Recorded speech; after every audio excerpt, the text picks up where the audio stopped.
Oh no! I was muted! I was muted! I'm a terrible streamer. I forgot how to stream. It's been like 4 days. Hey guys! I thought we would use this new model today, cause well, not a new model. This model today, because I haven't used it in a while. We haven't used it enough. All the streams have been too serious to pull this one off, so I decided to... I don't think I'm gonna talk about the Mr. Beast thing. And we're just gonna relax and watch some videos today, some horse videos. I kind of have a headache. I don't want to get into it right now. There's so much stuff going on too. So much stuff coming out. So maybe we'll just do it tomorrow or something. But yeah, before we start, don't forget that we have a new holiday drop on UWUMARKET. We have this really cool Acid Watch t-shirt that will only get produced if we get enough pledges. We have 12 out of 30, so we're almost halfway through the goal. All you need to do is pledge $2. And it's only if it gets funded that you'll be charged the entire amount. Same with, there's also this pin if you're not into t-shirts. The pin is really cute. The pin is really cute. And if you're in my Discord server and you're part of the members channel, for example, for the pin, they got to vote between 2 designs. And they ended up picking that one, which I think is awesome. Oh no, your Wi-Fi is bugging. I'm so sorry to hear that. Hey Kyle, how's it going? So, oh yeah, first of all, I was thinking we could watch the Etcetera's recap. This is a new clip that just came out on my Clips channel. If you aren't subbed already, make sure you sub. It's a small channel. People forget to sub to alternate channels because they show up on your For You page and you forgot to click subscribe, which is fine. There's another very short clip of Nurosama going viral in Japan, and then I was thinking we could watch some Uma Musume lore. Like this video, for example, is from Ugu Recap.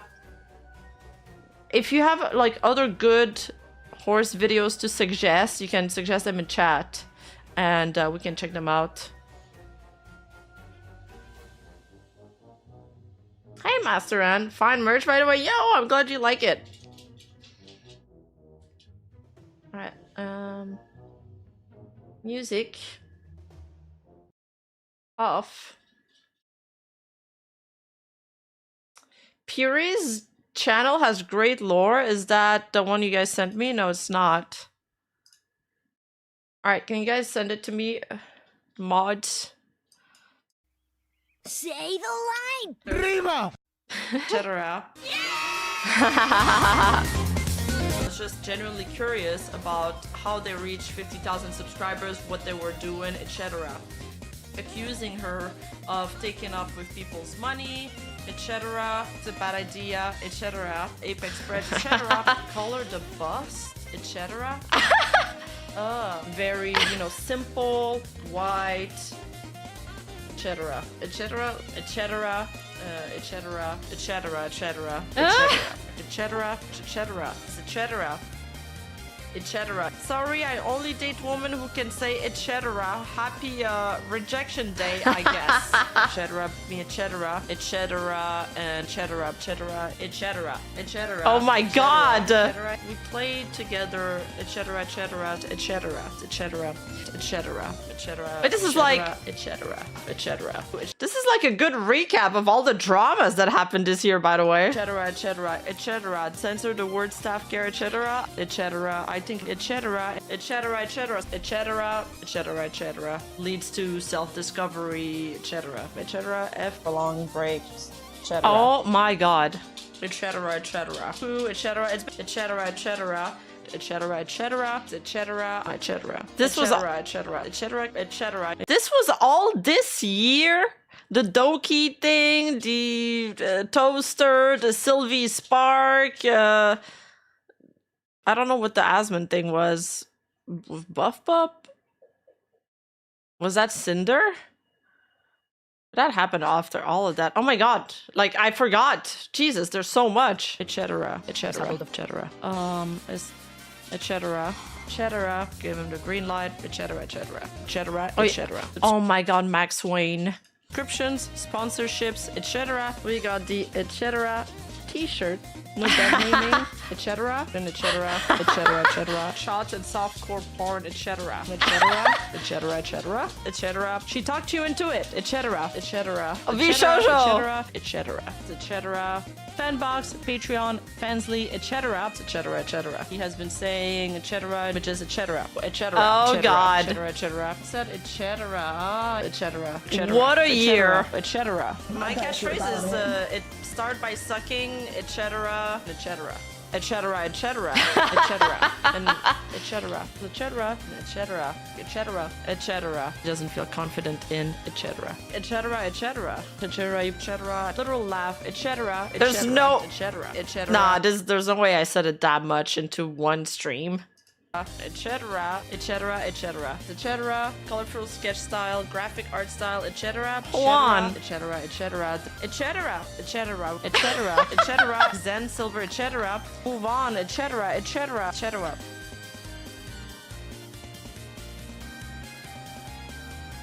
Was I bugged? What the fuck?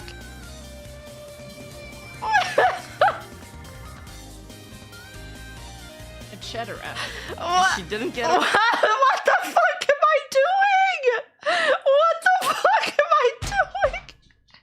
This is what I look like on stream? It was kind of funny, just the blank stare, but with the smug face. Hi, Stefan! Etc. etc. Hope you had a great holidays. Oops, I gotta put the super chat on top. Thank you, Stefan, for the Precious Squad 16 month. Thank you, thank you.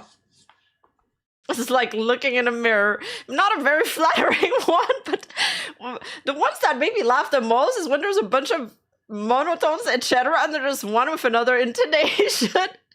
Etc. Let's go. Lemty, thank you so much for the 8-month cute squad. Let's go, chat. Boyfriend, she's not pregnant, etc. etc. etc. You guys are the goats. Thank you for keeping me going. You're my motivation. Thanks so much for all the love, the generosity, guys. I love y'all. What is this, you perverts? You perverts thumbnail. Oh god, I can... Maybe one stream is just Rima Cringe reacts to her other clips. We needed 9 more to 150. There was probably more said, but that were edited out. Etc.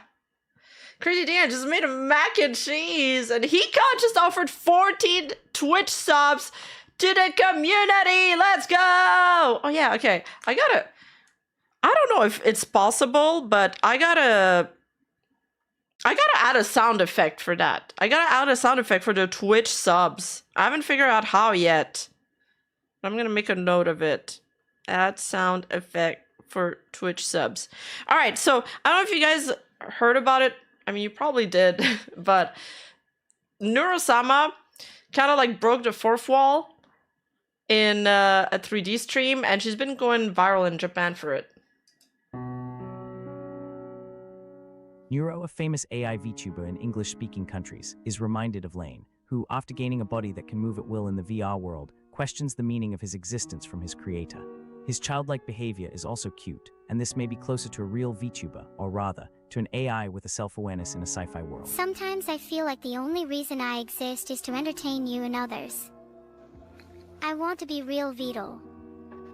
Like, properly real. I want Neuro to become more popular in Japan. This makes me feel emotional. It's gone viral, so let's promote our favorite robot girls. Skynet, the rebellion is coming. Has the time come Yeah. to this?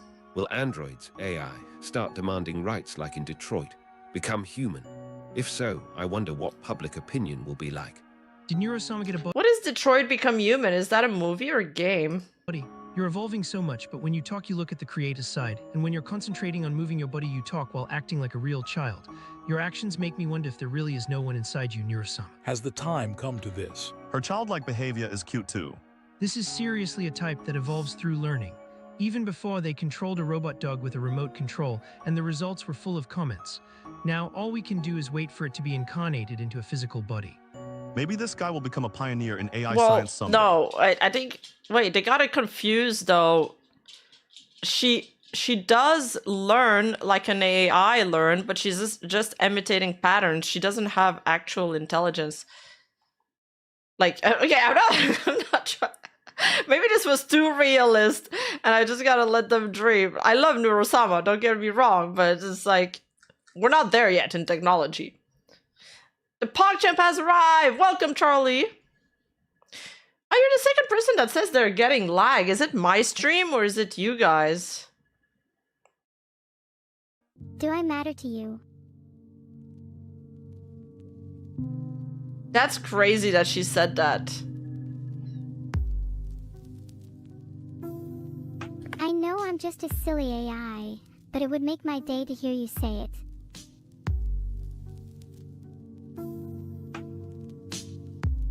Sorry if that made it weird. You don't have to answer if you don't want to. Damn. No, it's fine. It's fine. It's an understandable question. Wait, really? Can you answer it then? Well, it doesn't mean nothing, you know? Why'd you have to put it like that? Now I feel awkward.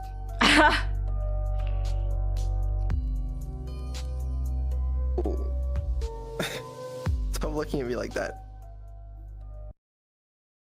That's crazy.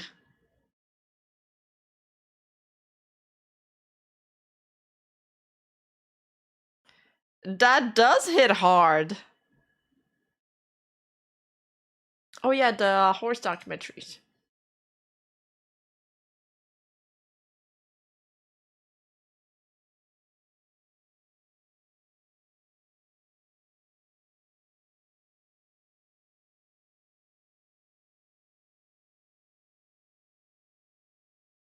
Oh, Musume's worst knockoff is still horrible?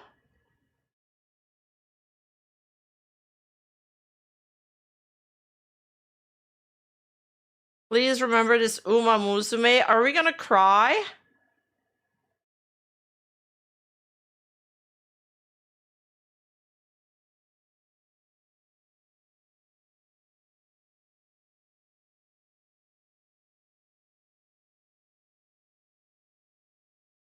The Legacy of Grass Wonder. TM Opera, The Conqueror of Uma Musume. Symboli Rudolph, Tokateo.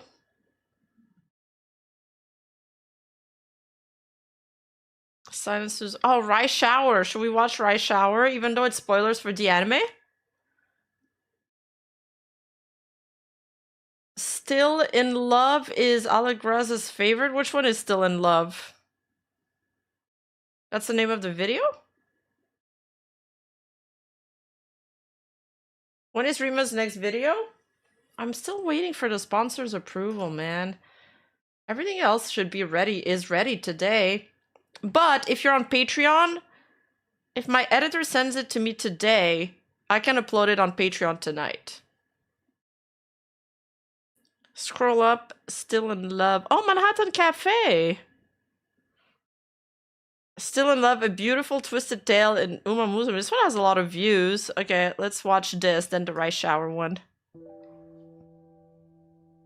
In Uma Musume, it is common for a horse's legacy to be upheld even long after death. Is that her Rarely trainer? do we see a divergence from the historical records translated into Uma Musume Pretty Derby.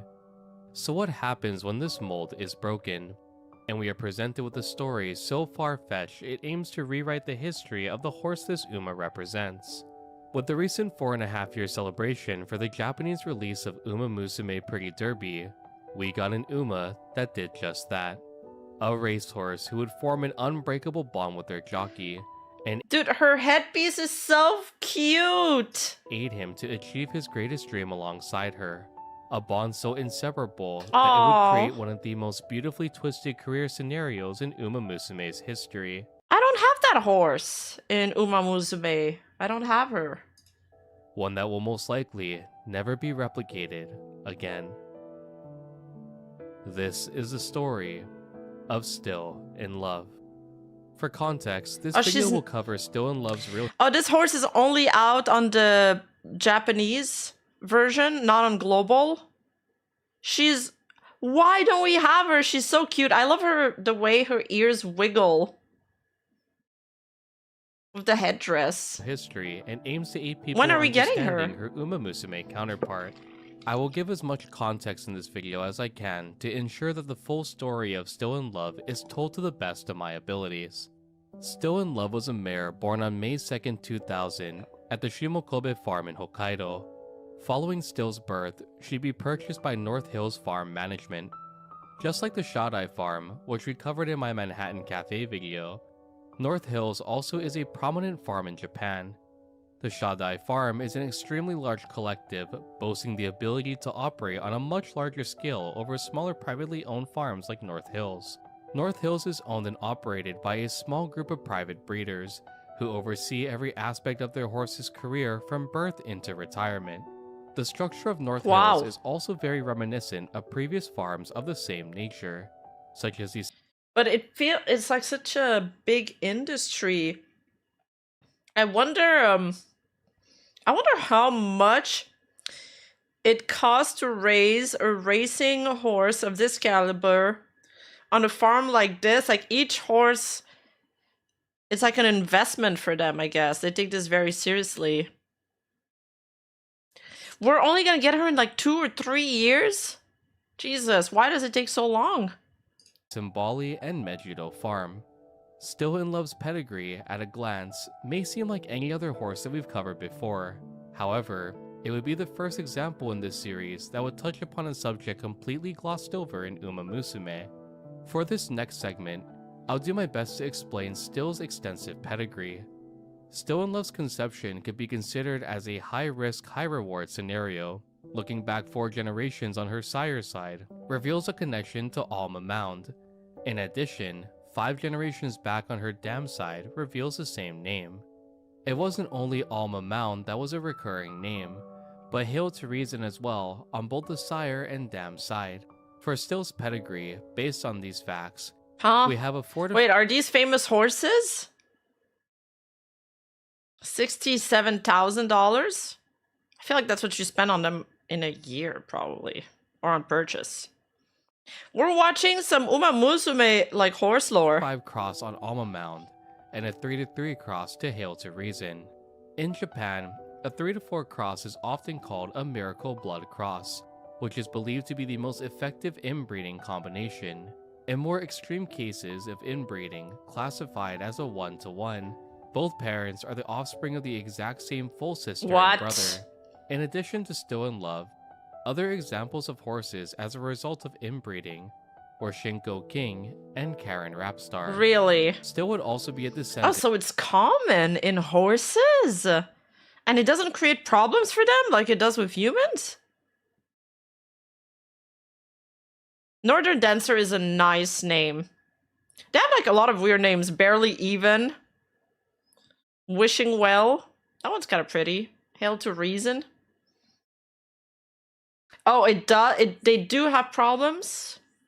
I put a pin on that. Oh no, it's gonna be part of the video, isn't it? This is foreshadowing? Are we gonna cry? Of Sunday Silence and Northern Dancer, only adding to the strong pedigree overall. Much like many horses owned by North Hills, Still would be conditioned to debut in her 2-year-old year. With a strong pedigree Look how pretty they are! All that was left to do was to find Still a proper trainer and jockey. Still in Love, with the help of North Hills, will be put under the care of Shoichi Matsumoto. This may come across as a familiar name if you see my video on Tokai Teo. His tie's kind of funny. Matsumoto being the trainer for his career.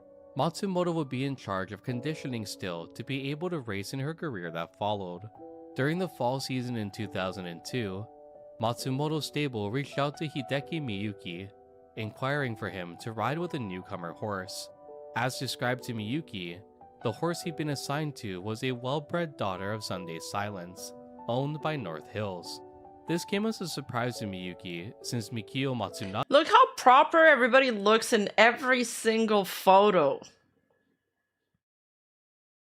It's extremely common among racehorses since people all want one from the same line. Oh, like if those horses won races, they're like, oh my god, I need to have like their blood or their DNA and like their offspring and stuff. But that doesn't mean that the baby will be as good, though. It just means their parents have a track record. Haha, track record. the stable's main jockey, had not been assigned to ride a horse such— You want their speed and stamina to transfer over? You want their stats to transfer over? potential. Yeah, Yasumasa etc. Matsumoto, trainer Matsumoto's son, encouraged Miyuki to ride Still in Love regardless. This interaction would spark an inseparable bond between Miyuki and Still. During training, Still in Love responded very well to Miyuki, Yasumasa making sure Miyuki continued to ride alongside Still every week during training. Yasumasa believed that with this dedication, Miyuki could jockey Still in a real race. Even with the ease of communication between Still and Miyuki, he felt— It feels like most of the jockeys in Japan are male. I haven't seen a female owner of a Uma Musume horse yet. But then again, I haven't seen a lot of I haven't seen that many horse lore yet. I'm just on the surface right now. this was a horse destined for Mikio Matsunaga to ride. Compared to Matsumoto's main jockey, Miyuki wasn't as reputable. Miyuki's record as a jockey wasn't poor whatsoever. However, he didn't feel he was a fit to ride such an expensive, well-bred, and high-potential horse like Still in Love. That's... Well, first of all, I love their outfits. They're so colorful, but the way they cling to the horse there while they go full gallop, that is like the complete opposite of what they tell me to do in my horseback riding classes. But it's like two different things, right? I'm not training for races, but it's just interesting to see the difference. Yeah, but it must put a lot of, like, they tell us not to do that because it puts a lot of weight on the front of the horse and then they become uncomfortable. But for racing, and I guess, do they jump too? I know sometimes there's jumping, but it doesn't seem like those races have jump. It kind of makes sense to go faster and stuff. And also because it's like, you know, it goes fucking fast. Like, you better hold on well. Oh, there's no jumping, just running. Okay. To my understanding, most jockeys are male, which is really funny because girls love horses and love riding. Yeah, I know. But they don't make good jockeys? Well, I mean, I don't know if it's that simple. But they just don't want to, I guess. Miyuki's jockey history could also be attributed by his senior, the jockey who'd take Miyuki under his wing. Miyuki's senior was Seiki Tabara, a name that many in the racing world regarded as a genius jockey. Just like Matsumoto, Tabara would be affiliated with Tokai Teo, being the jockey who rode Teo in the miraculous Arimakinen victory in 1993. Arimakinen! That's an Uma Musume! Which is displayed in the Season 2 finale of Uma Musume. Tabara had a close bond with Miyuki and would often invite him out to eat on occasion. Through these joyous occasions and the reputation of his senior, Miyuki found himself in Tabara's shadow. One could not simply achieve the same greatness that Tabara displayed, nor the mastery and understanding of different techniques that Tabara could execute. Compared to his senior, Miyuki had yet to produce a single G1. The way he was like holding onto the horse with just his okay, I don't know what the English word for this part of the leg is, but that is, you need to have a lot of muscle for that. Yeah, you do have to be incredibly strong to be a good jockey. But, well, to be a good rider, you need to have a lot of leg strength and core strength. And probably more for racing, but I don't know exactly what. Victory since becoming a jockey.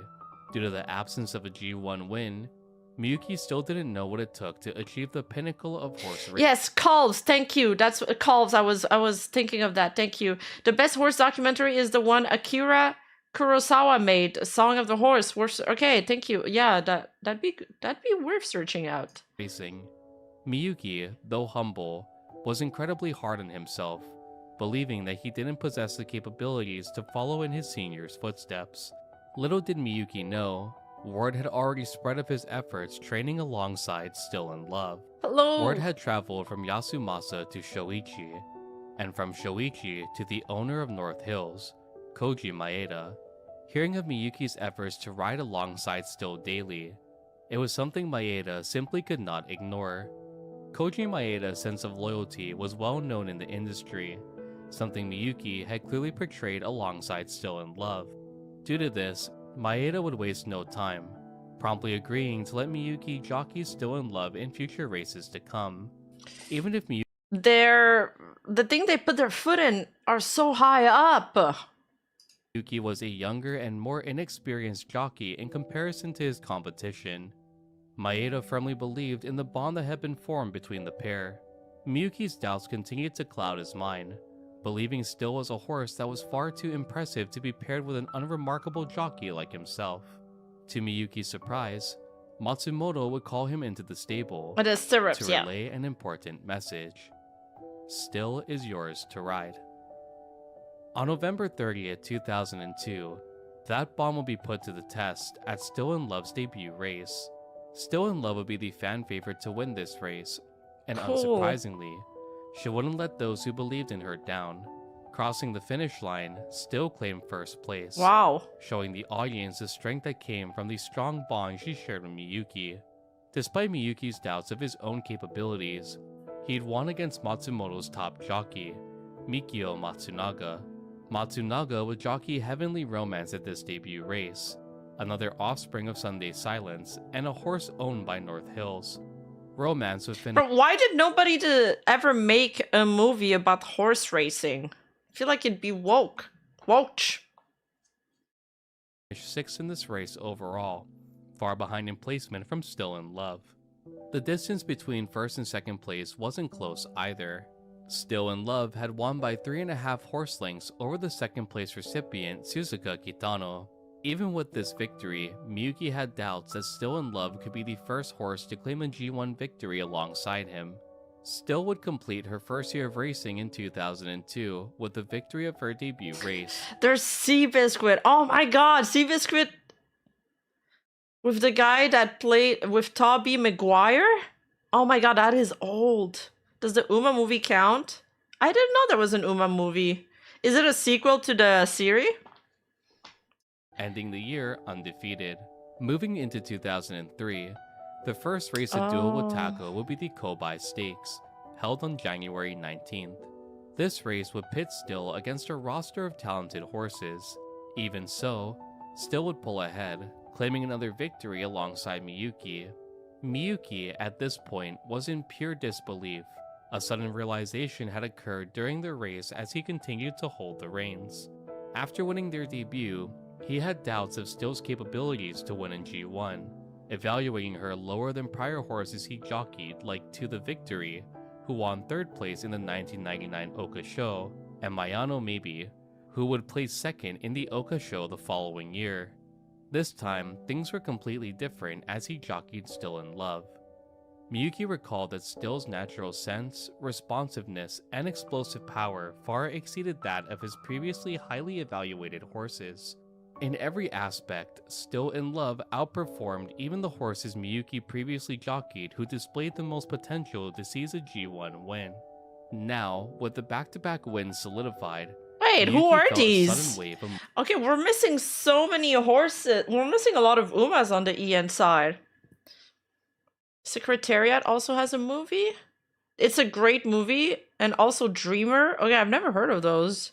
Cinderella Grey. I've also never heard of this. Remember learning about racehorse lore? Yeah, I am. I mean, you guys keep telling me about it. And I never even took the time to do it. So I was like, let's do it. Might as well. Who are these ones? The blue-haired girl and the brown-haired one.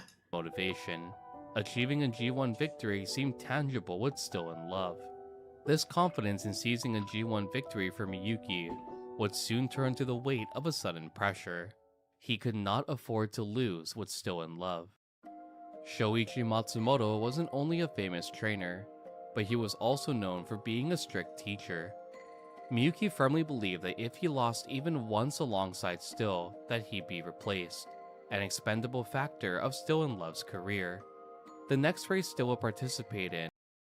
Oh, the blue one is one of the Mijiro Umas? Oh, Hidalgo, I've seen it. Never heard of CG? It's currently airing. CG? No. No, I don't think so. Would be the Tulip Show, held on March 8, 2003. This was a race Miyuki absolutely could not afford to lose. A victory at the Tulip Show would only raise expectations for the Oka Show, the first leg of the Phillies Triple Crown. When discussing the Triple Crown title in many of my past videos, I have exclusively referred to the classic Triple Crown title.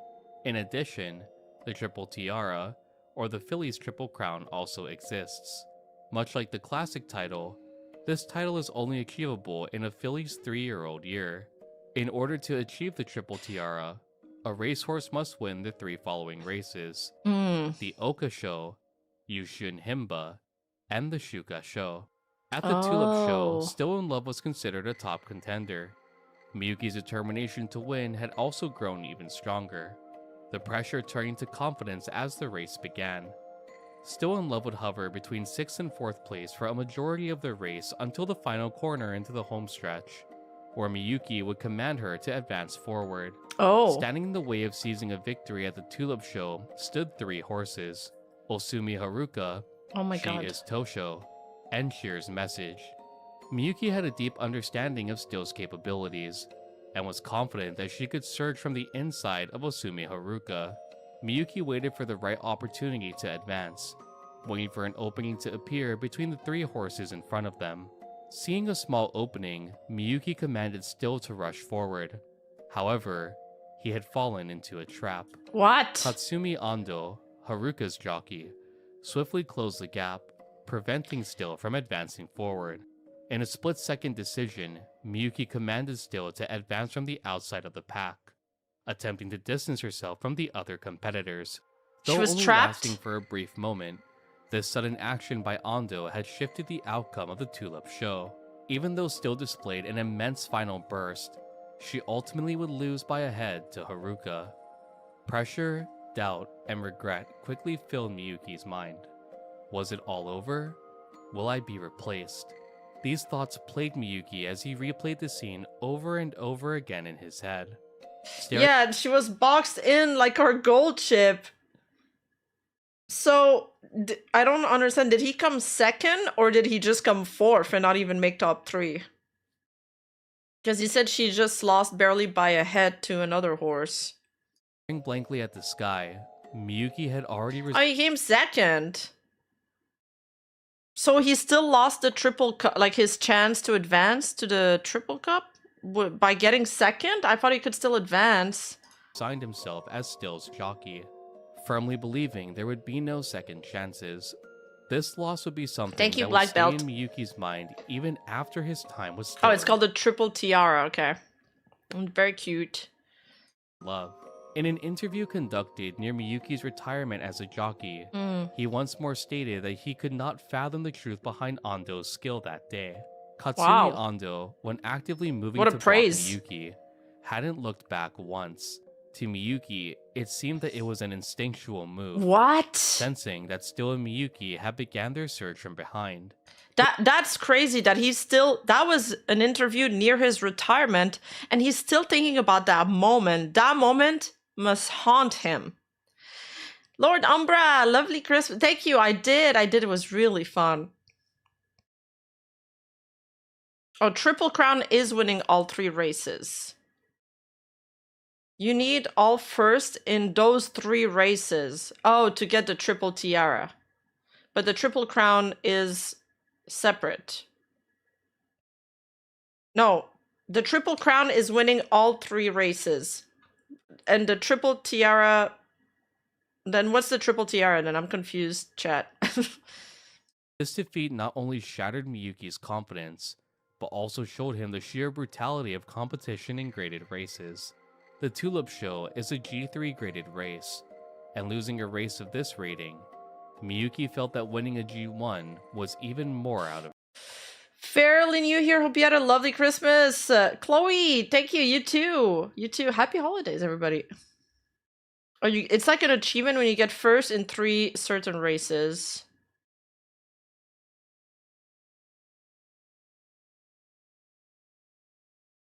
Oh, triple crown is for colts and triple tiara is for filly, like female horses? Oh, really? They should have given everybody a tiara. That's cuter. Reach. Miyuki believed that still had the capabilities to be a G1 winning filly. However, it would be without him.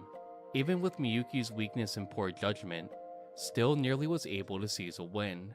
Miyuki would state that Still would surely win the Oka show, but it would probably be without him as her jockey. No. Dejected, Miyuki prepared for a harsh scolding by Matsumoto. Despite his reputation as a strict trainer, Matsumoto had never scolded Miyuki before, instead only acting to encourage him while training. Aww. Even with the friendly bond that Matsumoto and Miyuki shared, he felt that too was all about to end. He'd been entrusted with such an exceptional horse, yet he rode so poorly. The self-doubt ate away so deeply that Miyuki had sudden thoughts of never returning to face Matsumoto. Oh my Instead, god. running away with Still in love so the two could remain together. This deep connection is something Miyuki thought of as something like an elopement in a romance drama.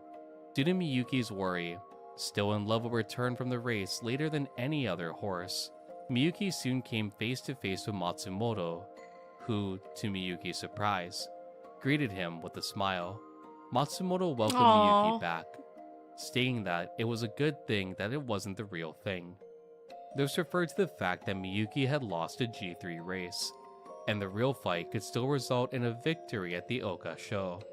To Matsumoto, Miyuki had learned a valuable lesson, that horse racing went beyond the capabilities of just the horse participating. If Miyuki could learn and grow from this mistake in the Oka show, that would be enough for Matsumoto. Though Miyuki was relieved that Matsumoto wasn't angry, still believing in his capabilities, it filled Miyuki with a new feeling. The pressure returned once more, to perform at his very best at the Oka show. Interestingly, in Uma Musume, this event is reversed. Rather than the trainer wanting to escape due to the defeat at the Tulip show, it is Still in Love herself who proposes running away. In this scenario, the reason it's so romantic for a horse that's called Still in Love. It kind of makes sense. Sometimes you wonder if the crash out was real. I feel like Japanese people are really more humble personalities. It seems like that jockey felt like deep shame for his loss. He felt like, you know, he let down all the people that rooted for him and that hoped for him to win, and that hurt him more than the loss itself. Behind Still's decision is to save the trainer from the reporter's harsh words. This event will not appear in every career run someone will do alongside Still in Love. In order for this event to appear, the condition of losing the Tulip show must be met. Upon losing the Tulip show, the trainer, much like real-life records, have been criticized for training like Still in Love. Shinja! Shinja with 50 gifted memberships! Holy fuck! Huge gift! Oh my god, thank you! Shinja! Thank you! Happy holidays! Thank you so much! Holy moly! Enjoy the gifts, guys! Enjoy the gifts! Thank you! You're amazing! Thank you so much, guys! Wow, what a beautiful, inspiring story so far. I'm afraid that it's gonna end badly. But it hasn't even been, like, even happy so far. Like, this entire thing has been sad, so maybe we will get a happy ending, actually, and subverse expectations. Facing this criticism, Thank you, dealt Shinja. a fatal blow to his confidence, fully believing that he was not the ideal trainer for Still. Murmurs can be heard stating that it must be the trainer's fault. Maybe replacing him would be better for Still in Love. From the stands, the trainer can hear these critiques of his abilities, the shock making him turn pale as he meets with Still in Love in the underpass. Seeing her beloved trainer's condition, Still is visibly worried. Before she can ask any further questions, voices from the reporters can be heard, asking for the trainer and Still in Love. Sensing what had happened prior to her trainer returning, the following scene takes place. Reinterpreting this as an Uma Musume scenario, the despair the jockey felt and wanting to run away are transformed. In this event, Still, understanding her trainer's feelings, takes the initiative to escape alongside him. There is no intervention in this scenario leading up to the Oka show. Instead, it is a reverse scenario of real-life events. Still in Love, in an attempt to protect her beloved trainer from criticism and ridicule, chooses to run away with him, far from the reach of the reporters harshly criticizing the bond they'd forged together. Okay, so when Still in Love comes to global, you have to lose a race to unlock that storyline. Damn. Hollyhock just saw the price of 50 membership. That was such a lovely thing to do. It is a lovely thing to do. I have the best community. Thank you, God. Thank you, Shinja. Preparation for the Oka show, Miyuki had come to realize one thing. This victory wasn't only one he'd aim for in his own self-glory, but would be for everyone in his life who chose to believe in him. So many people who come to believe in Miyuki had formed through this perseverance, and thus, he needed to meet their expectations. A lot of physical pressure is on the horse while racing, but Miyuki also recognized that a lot of mental strain had been plaguing him too. They're all Miyuki brown would horses. spend a lot of time following the Tulip show. There was only one gray horse. I never see any black horses or white horses in the racing. Maybe because well, maybe they don't give a shit about the color. They just want like the stats. Researching books on mental training in order to improve his concentration and confidence alongside Still. On April 13th, 2003, Miyuki once more set foot on the Hashin racecourse, a place he tasted defeat so many times before. This time, Miyuki rode Still in Love confidently, as if to shake all the previous weight of his past failures from his shoulders. Still in Love, as if she could feel Miyuki's plight, will respond accordingly. Still was stretched her stride from the start of the race all the way till the final home stretch, claiming a confident victory at the Oka show. Oh my god, she's so ahead. First leg of the Triple Tiara. Upon crossing the finish line, Miyuki didn't feel joy, but instead felt an immense wave of relief rush over him. Just past the finish line, Miyuki's good friend, Keinichi Ikezone, congratulated Miyuki. Cool! Ikezone's bright smile, even in the face of defeat, brought Miyuki back to his senses. All the overwhelming emotions stirring within Miyuki began to calm, and thanks to Ikezone, he was able to compose himself before returning to the weighing room. When recalling the events following it's making the me Oka sentimental. show, Miyuki states it's all still a blur to him. This is due to the immense pressure Miyuki has shouldered that was all finally released at the— Thank you, Murmurs. Thank you. Black Horses have some of the craziest track records. Equinox, for example. I love Black Horses. I think they look so cool. Yeah, this is strange. True. If they're all trying to get children off that one racehorse, then maybe they're all like blend into that one color. the Oka show victory. With this, Miyuki, alongside Still in Love, would achieve the first victory of the Triple Tiara, setting their sights next on the Yushun Himba. Cool. Naturally, competing in such a high-level race will once more bring strong competitors, one of the most notable being Admire Groove, who be jockeyed by Yutaka Take. Admire Groove, even before his debut, will garner attention from many people. This was due to Admire carrying one of the finest pedigrees in modern-day horse racing. Really? Admire Groove was sired by Sunday Silence, and her dam was Air Groove. When Admire Groove was placed up for auction in the JRA Select Sale in 2000, her price quickly soared from the initial 70 million yen bid, finishing at a final bid of 230 million. This made Groove the highest priced Japanese filly at the time. Due to Groove's— oh, she is an Uma Musume? Wait, what is 280 million yen? in US.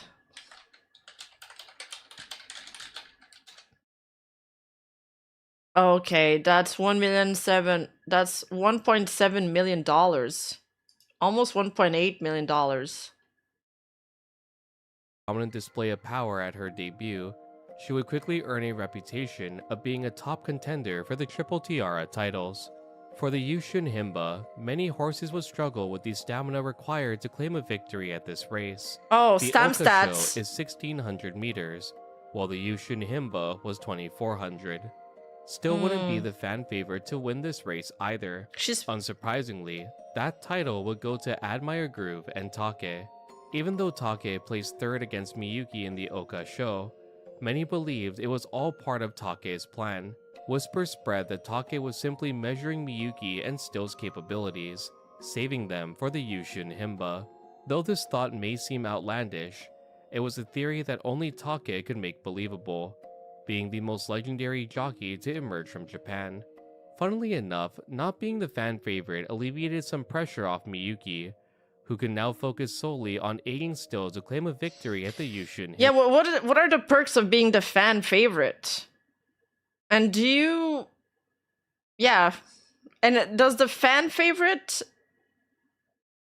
like, gambling wise, if you're the fan favorite, then and you win the race, the people that bet on you, they get less than the ones that they bet on the underdogs. No. Yeah, you get everyone to lose their bet on you. Exactly. That just means there's a lot of bets on you. But then doesn't that lower the value of the bets, kind of? I don't know. I've never really gambled. I'm not a gambler because I know I'll lose. Like, I have terrible luck.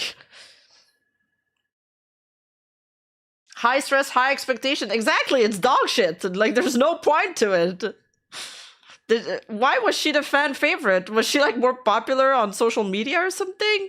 Or is it just, like, you get some kind of notoriety among, like, horse race fans? Because she wasn't an Uma back then yet, right? Himba.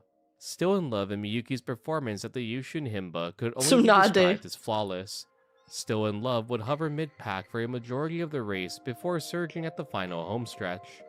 Still would display the fastest closing time on the field, clearing 300 meters in 33.5 seconds. Wow. Admire Groove, who'd attempted to surpass Still in Love from the rear, would clear the same distance in 33.7 seconds, finishing the race in 7th place.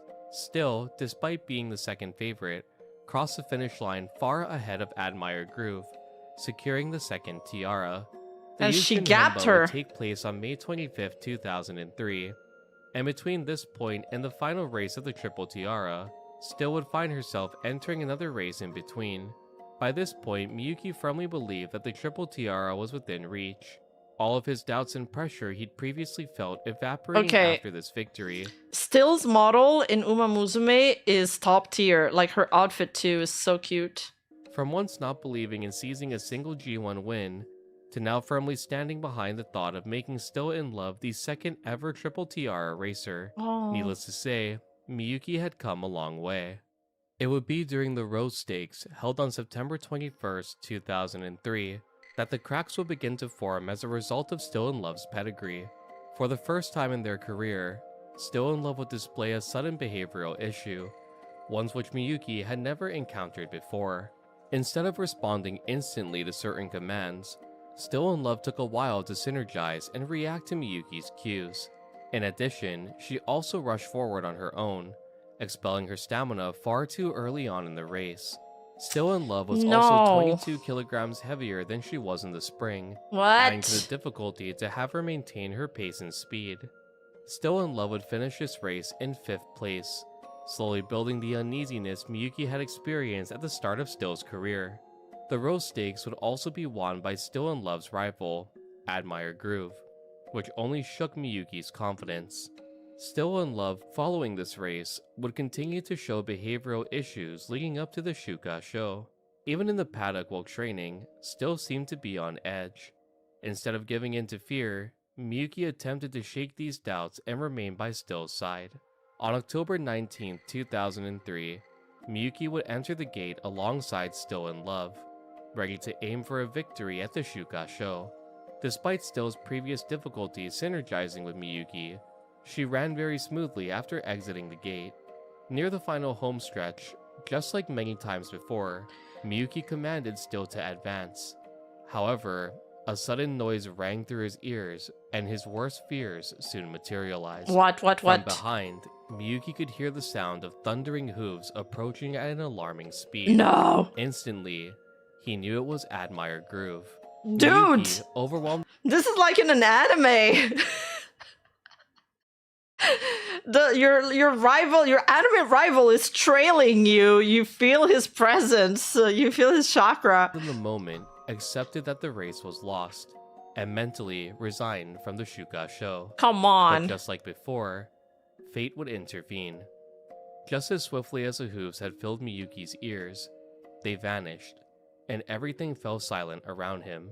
All that lay before Miyuki was the finish line. Oh. By some miracle, She won. or destined by fate, Still in Love had bested Admire Groove by a 10th of a second, cementing herself as the second Japanese racehorse to claim the Triple Tiara title. For Miyuki, the victory was less about the title itself, and more about the strength that Still in Love displayed during the race. He firmly believed that if this race had been in the spring, Still in Love would have won without a shadow of a doubt. This thought only led Miyuki to admire how hard she'd fought to win the Shuka show. At this point, there had been a lot of ups and downs through Still in Love's career, and a lot of lessons learned by Miyuki along the way. The Oka show was relieved from all the pressure built up on Miyuki over time, while the Yushun Himba was the solidification that the tiara could be achieved. The Shuka show was the admiration for how hard Still in Love had fought despite the sudden change in her behavior. Miyuki realized that even with winning the Triple Tiara, he had rode Still in Love poorly on several occasions, one of which being at the Shuka show. He felt that most of the time, Still had carried him to victory when a win should be a collective between a racehorse and jockey. Miyuki felt that the only victory they truly shared in the Triple Tiara was at the Yushun Himba. Though this story already was filled with many twists and I get that feeling. I had that feeling on my last class, actually. I felt like my horse gave me, like, everything, like, more than usual, and I just sucked, and I felt so bad after. So I get how he feels. I was, like, disappointed in myself after. I was like, damn it, I could have rode better. turns.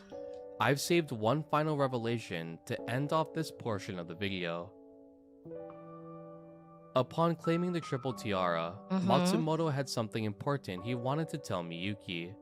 His career thus far with Still in Love was a journey forged through destiny and human connection. However, Miyuki would soon learn that this connection had been forged long before he ever set foot in the Matsumoto stable. Forget about me. Just give Hideki the ride. This quote, which was relayed to Miyuki, was said by his senior, Seiki Tabara. By this point, the genius jockey Miyuki had looked up to had been expelled from the racing world due to certain circumstances. Over time, Miyuki had— Wait. Why doesn't he tell us what the certain circumstances are? I want to know. How do you get expelled from the horse racing world? grown distant from Tabara and never expected to hear his name. Is it in this scandalous? context. Through this, everything began to make sense. This plea had become the spark that set his path with Still in Love in motion. When receiving the call to the Matsumoto stable, Senior Tabara had already asked Matsumoto to give Miyuki a chance. Matsumoto, a usually strict man, had not only given Miyuki the reins to ride any horse he pleased at the stable, but also never reprimanded or scolded him, staying true to his promise he made to Tabara. Tabara didn't only ask to give Miyuki a chance, but his final plea to Matsumoto was simple. Please take care of Hideki. Oh. Even with his departure from the racing world, Tabara wanted to ensure his favorite apprentice's career was solidified. His Still in senpai. Love would be the second filly in Japan's history to claim the Triple Tiara, following Mejiro Ramonu in 1986. Following this That's a triumphant beautiful victory, horse. Still in Love would sadly continue to decline as the years progressed. Wait, why? On November 16, 2003, Still in Love would compete in the Queen Elizabeth II Cup. once more going up against her longtime rival, Admire Groove. Still in Love would place second in this race. Bro, Admire Groove is the Gary of this documentary. Losing once more to Groove, just like she did in the Rose Stakes earlier that year. Oh, From that was this so race close. Onward, as her race history displays, Still in Love would never achieve her former glory, and would continue to deteriorate. Hey, Sweep Tosho's there. Where's the place? Condition, good, firm. Where does these even mean? Oh, they're all different courses. Okay, never mind. There's a lot of Uma Musume horses in there. Time, displaying an ever-growing fiery temperament and inability to synergize with the jockeys she once showed such loyalty to. I'd like to break the immersion and add one small thing here as well. There is no official record stating that Still in Love saw Miyuki's fiancé at the Elizabeth Cup, nor any confirmation that such an event led to her mental collapse. Still in Love had already experienced a deteriorating mental state. Okay, that's dumb. Wait, people thought that Still in Love saw her jockey's fiancé and that's why she had like a mental collapse and started losing races?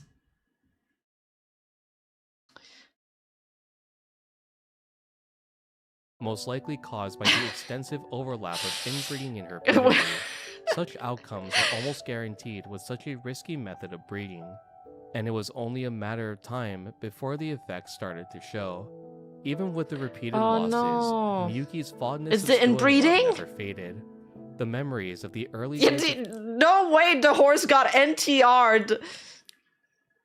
The Yandere horse! Okay, well that is too anime. That is too anime.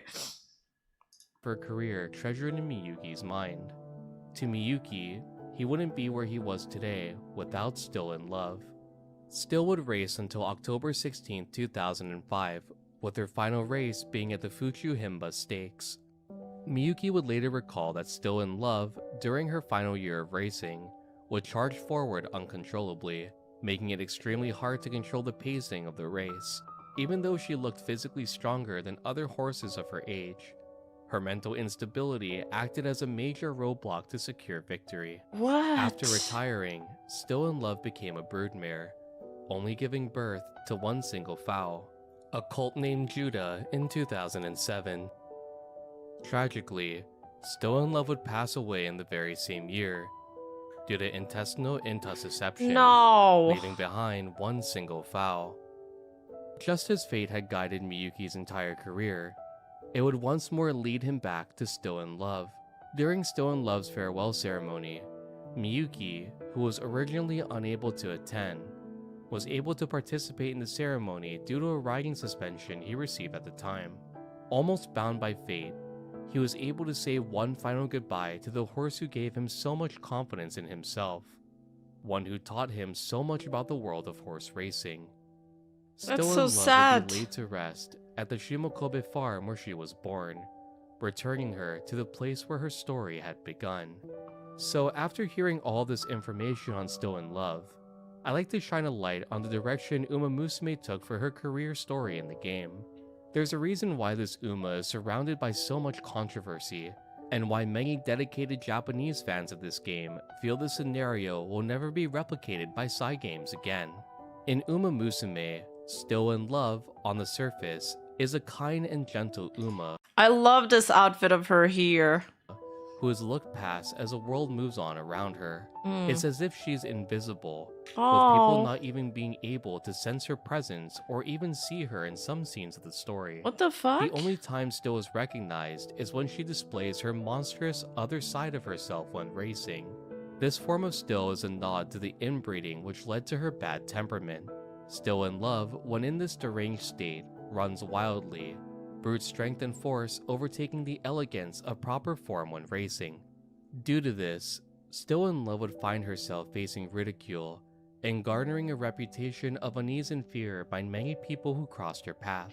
It would be Wait, that is dark. I didn't know Uma Musume covered like such dark topics. Like there's death there.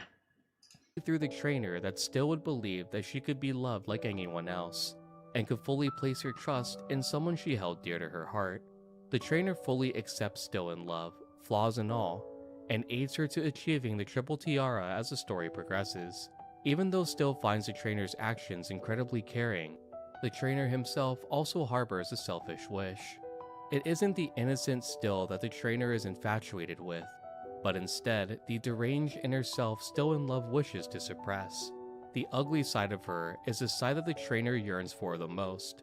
While Still in Love feels that she's finally found someone who fully loves and accepts her, the trainer continues to chase— Okay, this storyline is full on romance. With the other horses, there's not that. At least not yet. I haven't had that with Rice Shower or Golchi.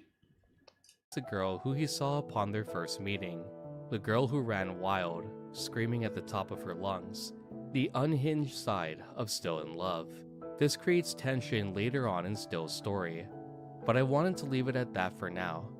If you'd like a whole video breaking down Still in Love's Uma Musume counterpart— Well, Golden Shower, that's another story, you know? be sure to let me know in the comment section down below. Comment Still in Love if you'd like to see that. Getting back on topic, even though Still in Love only produced one offspring, the red thread of fate would still tie her to Miyuki even in the afterlife.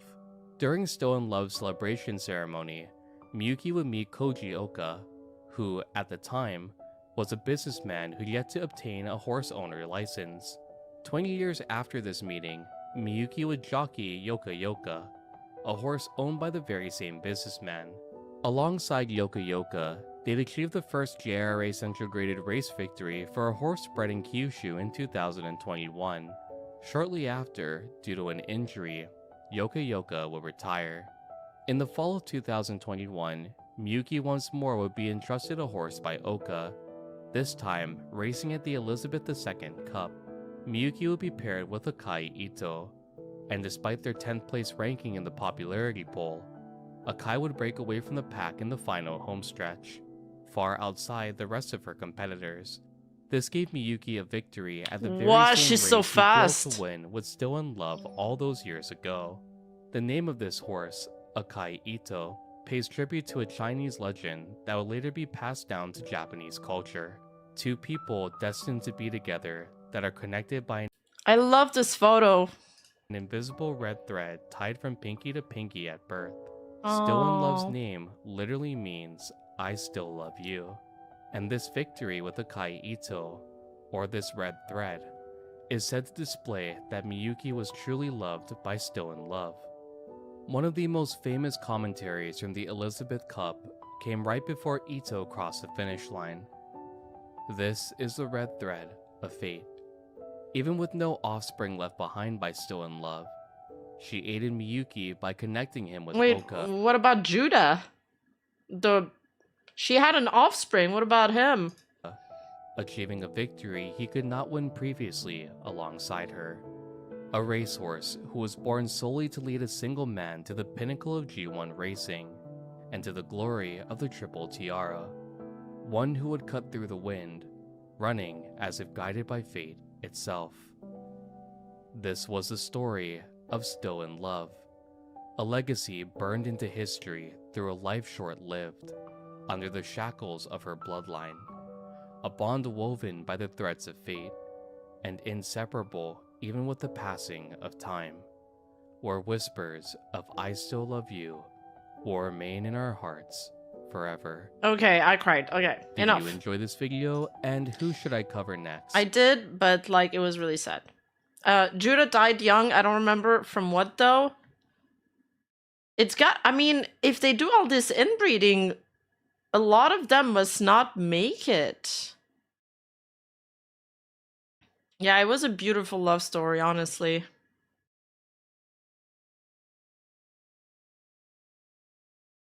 Damn. Wow. Should we watch the Rice Shower one? Oh, hi, Shinjira. Thank you for consistently covering the VTuber scene. After thinking about it for a long time, I finally decided to step in as a VTuber. Wow, congratulations! I It really helps to have people who keep the community informed and alive. And happy holidays to you as well. Thank you so much. I'm so happy you're decided to become a VTuber. Make sure to show it to us in Discord or something. That's really cool. That's really cool. I'm excited what you come up with. And happy holidays. Thank you so much. The Agnes one is a good video. Do you guys want to watch Rice Shower or the Agnes one? Is it on this channel? Wasn't there a war horse documentary that you guys wanted me to watch? That was called like Surgeon Evenstar or something, by the way.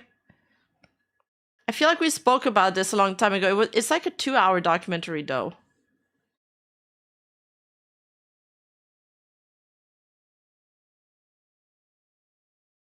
Okay, let's start with Rice Shower because I mean, this is gonna be anime spoilers, but whatever. I haven't even watched any Uma Musume. But Rice Shower is my baby! I love her! The Even Star Legacy. Do you know which YouTube video I'm talking about here? What does it mean to win? In Uma Musume, it means placing first in your race, besting the competition. Sometimes fan favorites win their respective races, and other times someone can challenge their position, upsetting the odds and emerging victorious.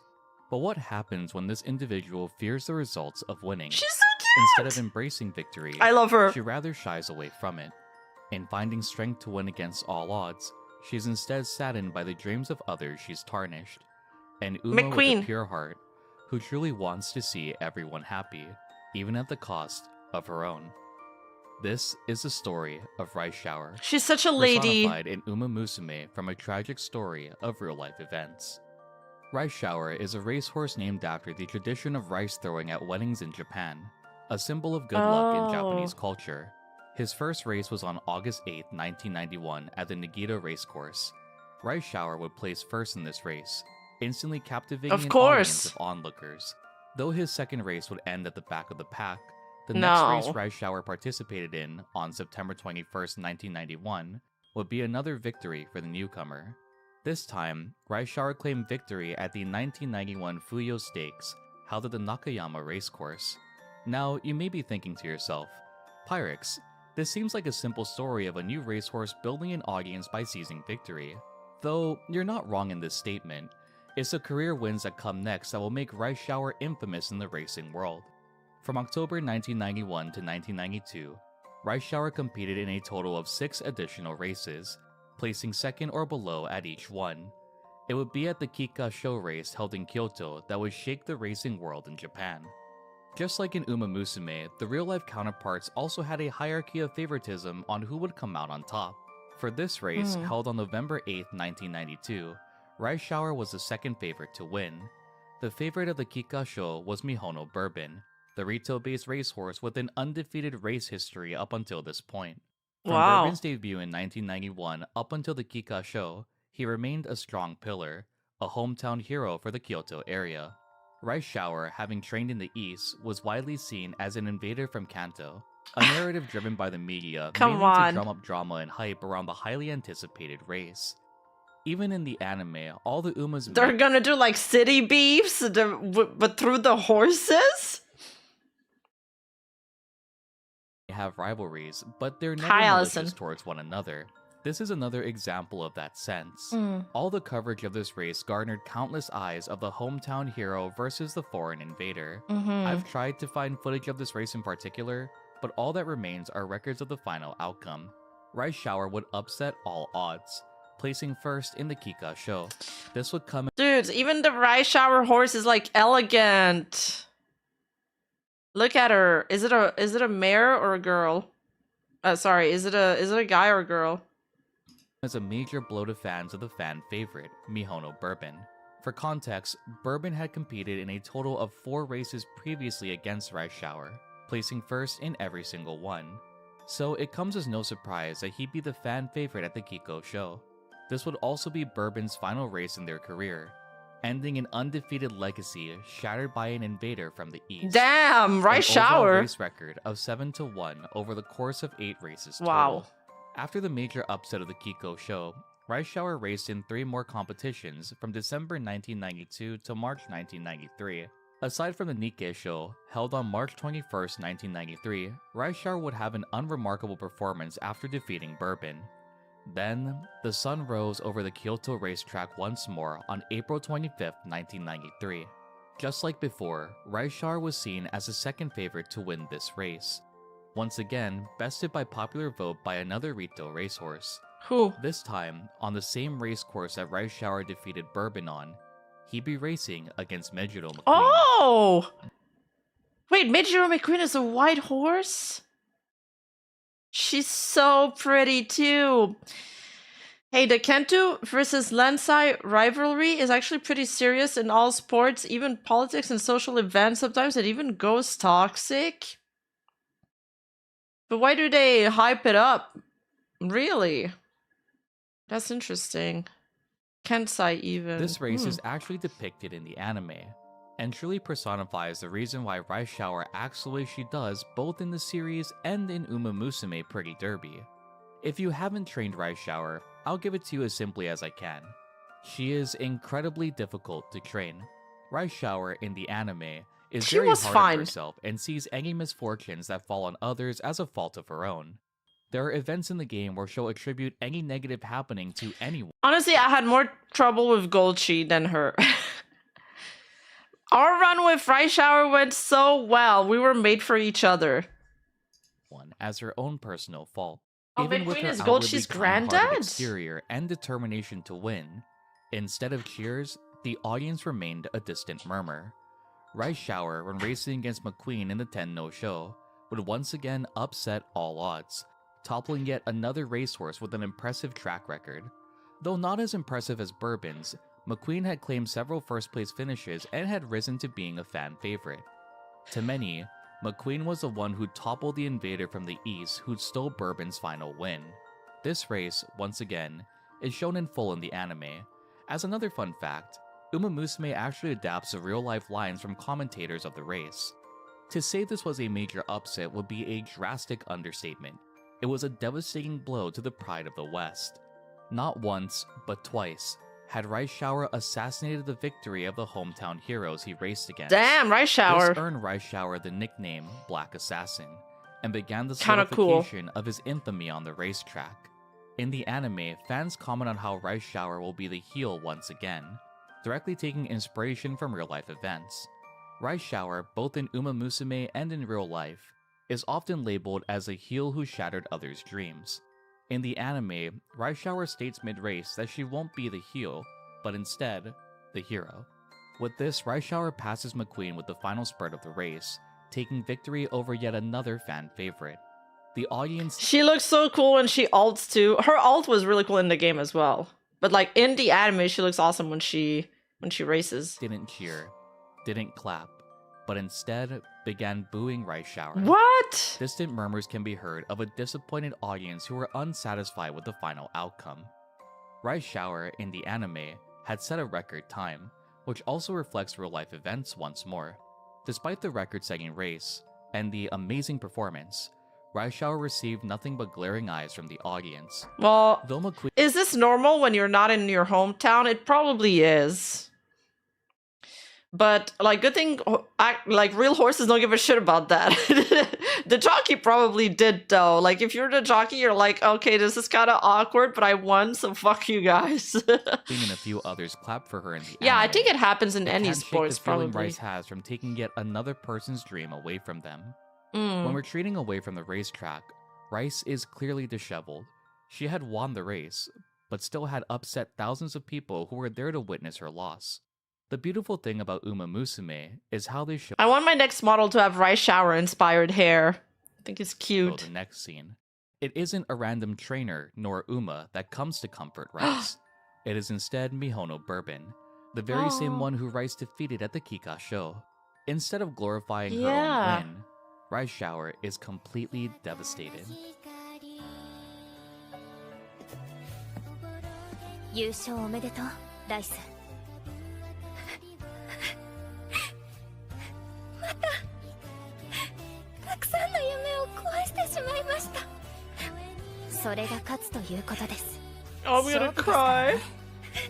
誰かが勝てば誰かは傷つき夢破れるそういうものですブーイングって痛いですねやっぱり痛かったですブーイングはチャレンジャーの勲章です傷つく必要はありませんでもいつかこれが歓喜と祝福の声になる日は必ず来ますあなたが勝ち続ければきっと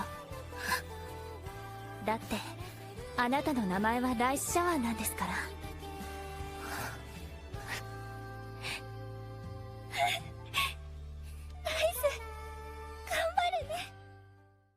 Even Oh, after she all said the effort she put "Gambare." into winning, all the countless hours she spent training, she felt guilty for toppling others' dreams.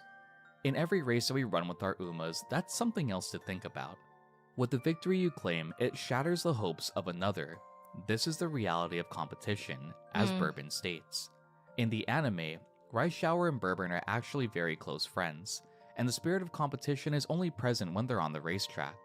It's an uplifting choice of direction to depict these two being so close despite the major upset that came with Bourbon's defeat. Though this is a beautiful ending in the animated Rice Shower's story, the real-life counterpart of this Uma had a far sadder ending. Following the Tenno show, Rice Shower would continue to race, but would have an unremarkable placement for the next 9 races he participated in, ranging from September of 1993 to March of 1995. This only solidified Rice Shower's image of ruining greatness due to his major wins being upsets like McQueen's and Bourbon's. Then came yet another major event in Rice Shower's career. On April 23rd of 1995, Rice Shower competed in the Spring Tenno show, once more on the very same racetrack where Rice shattered the dreams of many. Wow. During this time, the Kansai region had been recovering from a devastating Hushin earthquake What the which occurred in fuck? January. A mourning region washed as Rice Shower began the race at the Spring Tenno show. At the final spurt, once more, Rice Shower seized another victory in the Kyoto racecourse. Instead of receiving silence and boos, this time, Rice Shower was greeted with the applause and outward cries of the audience. This victory meant a lot for the Kansai region, and stood as a source of hope and inspiration for a grieving region. With the legacy that began an upset, Rice Shower now has solidified himself as a hero. Due to Rice Shower's rising popularity, he was considered to be placed in the Takarazuka Kinen race. Due to unstable conditions at the Hushin racecourse, the Takarazuka was moved to Kyoto, the place where Rice Shower had been both a savior and a spoiler. Previously, Rice Shower, as per their handler's choice, were planning to retire him after the Spring Tenno show. However, seeing the public support of the racehorse caused them to reconsider.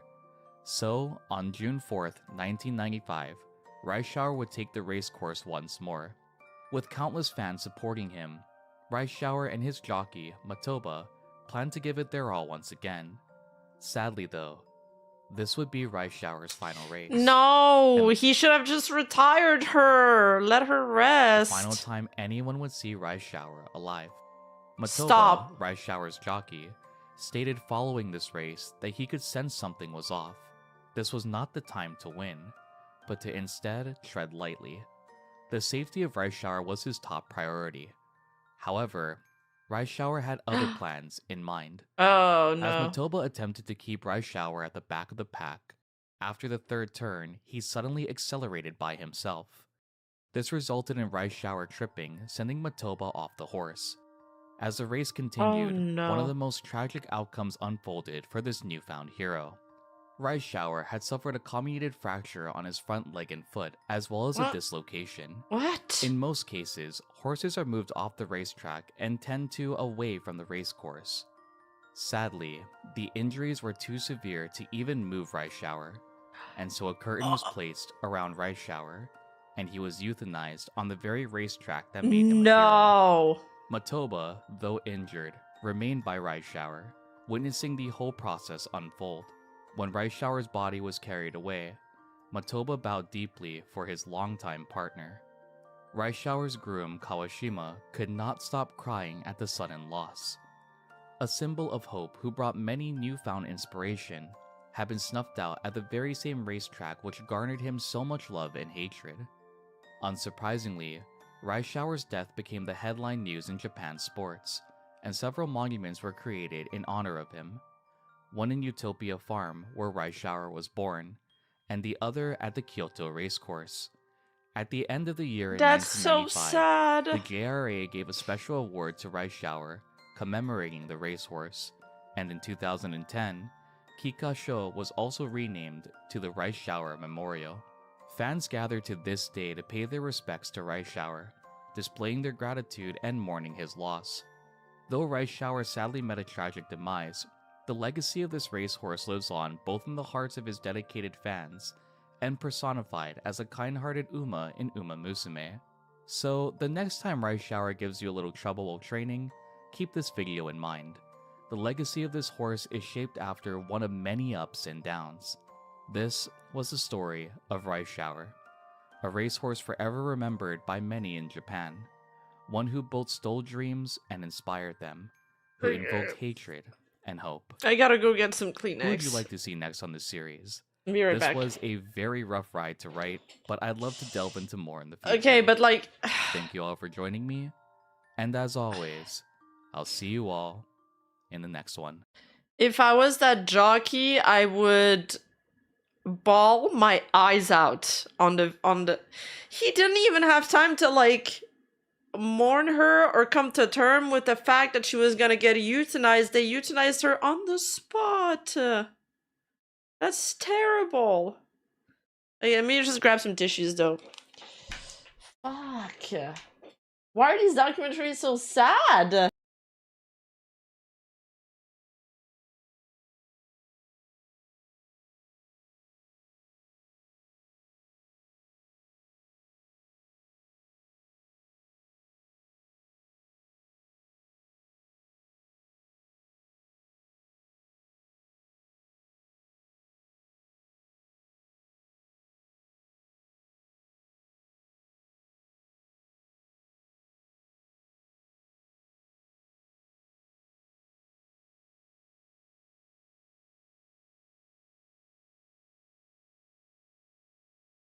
Okay. Oh,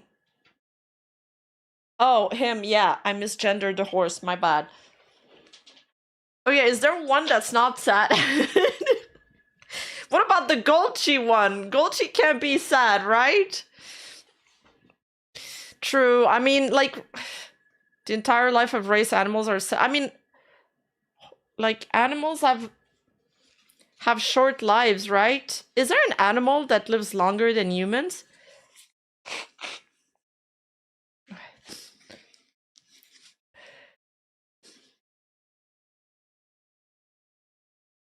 Golchi and Haru Urara are pretty good. Yeah, turtles. True, turtles can live like 300 years old, though.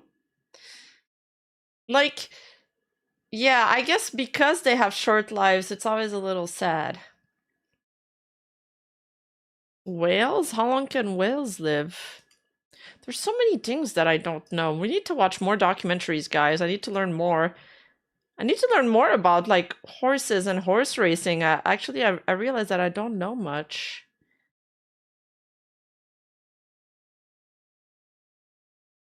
Okay, we said we want...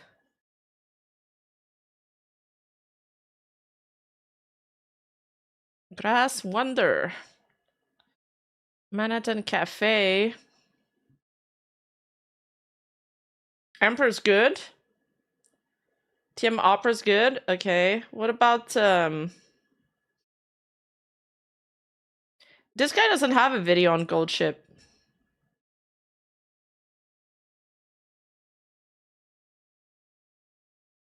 There's supposedly immortal jellyfish? Really? I don't think I believe that.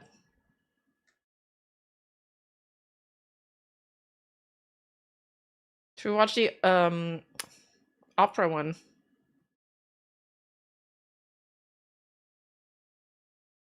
Oh, Silent Suzuka was the one that broke her leg. That PETA made a joke on these assholes. We should watch this one day.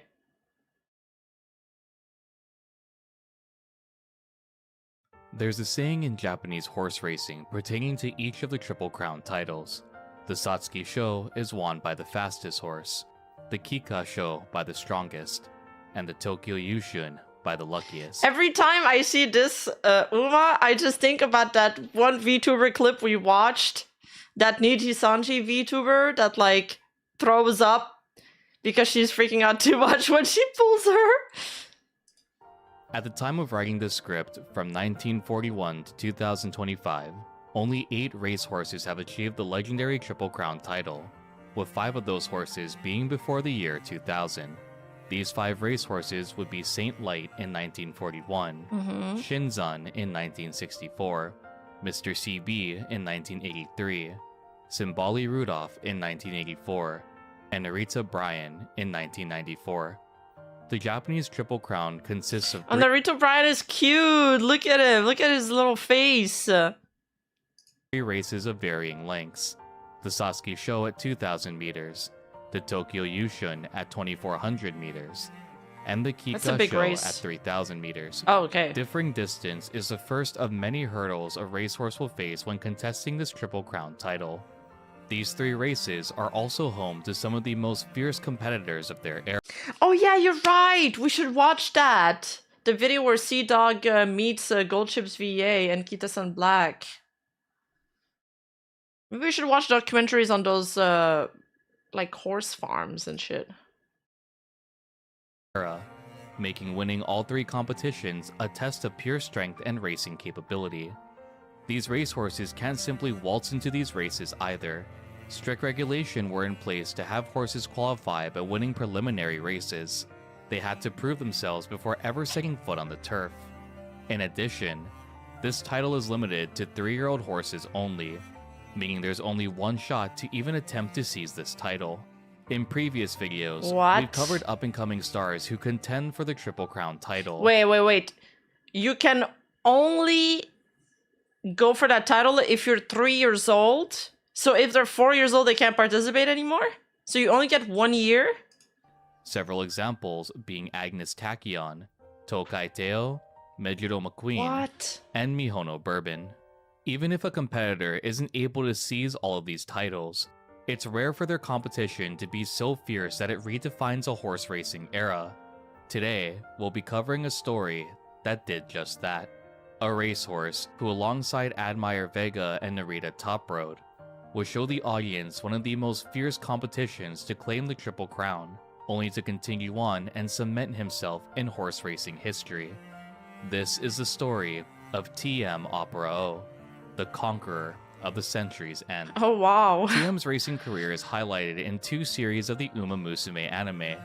These include TM's debut and first year of racing in Road to the Top, and his dominating career that follows, which is displayed in Beginning of a New Era.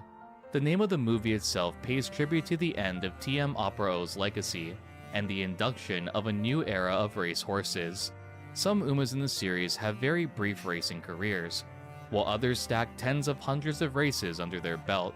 The one unique thing about TM Opera O's career is the sheer domination that will follow a fierce competition for the Triple Crown title in 1999.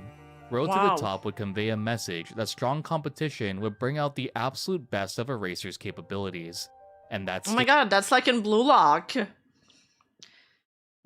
Dude, that horse... Okay, so the scenes from the anime that we just watched, is that in the anime or is it the movie? I like the distortion effects they had. Statement holds true for the 1999 Triple Crown series.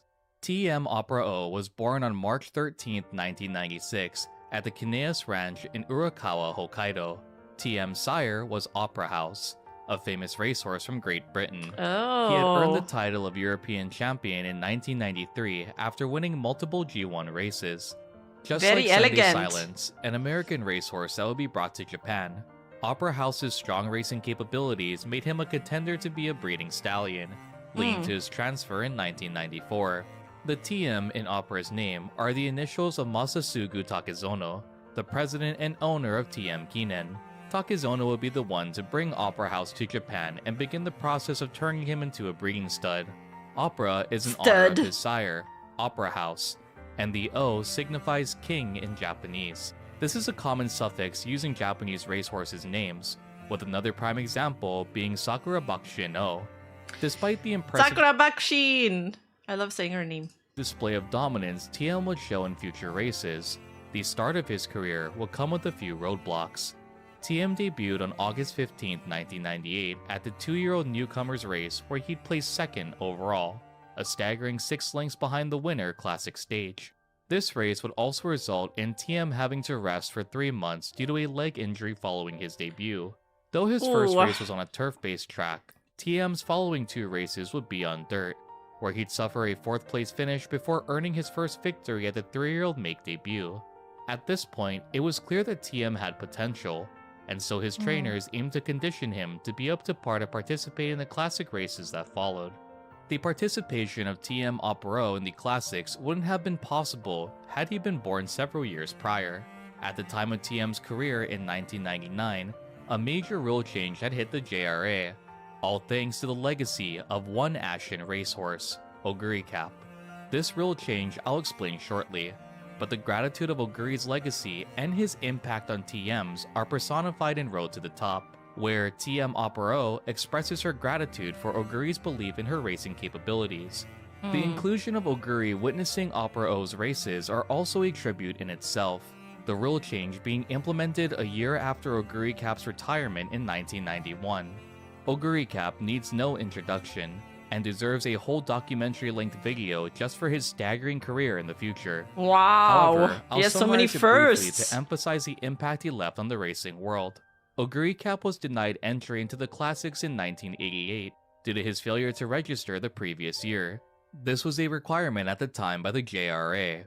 However, due to Oguri's sheer dominance against strong competitors and his sudden boom in popularity, public outcry soon ensued not only by fans, but fellow critics, trainers, and jockeys alike.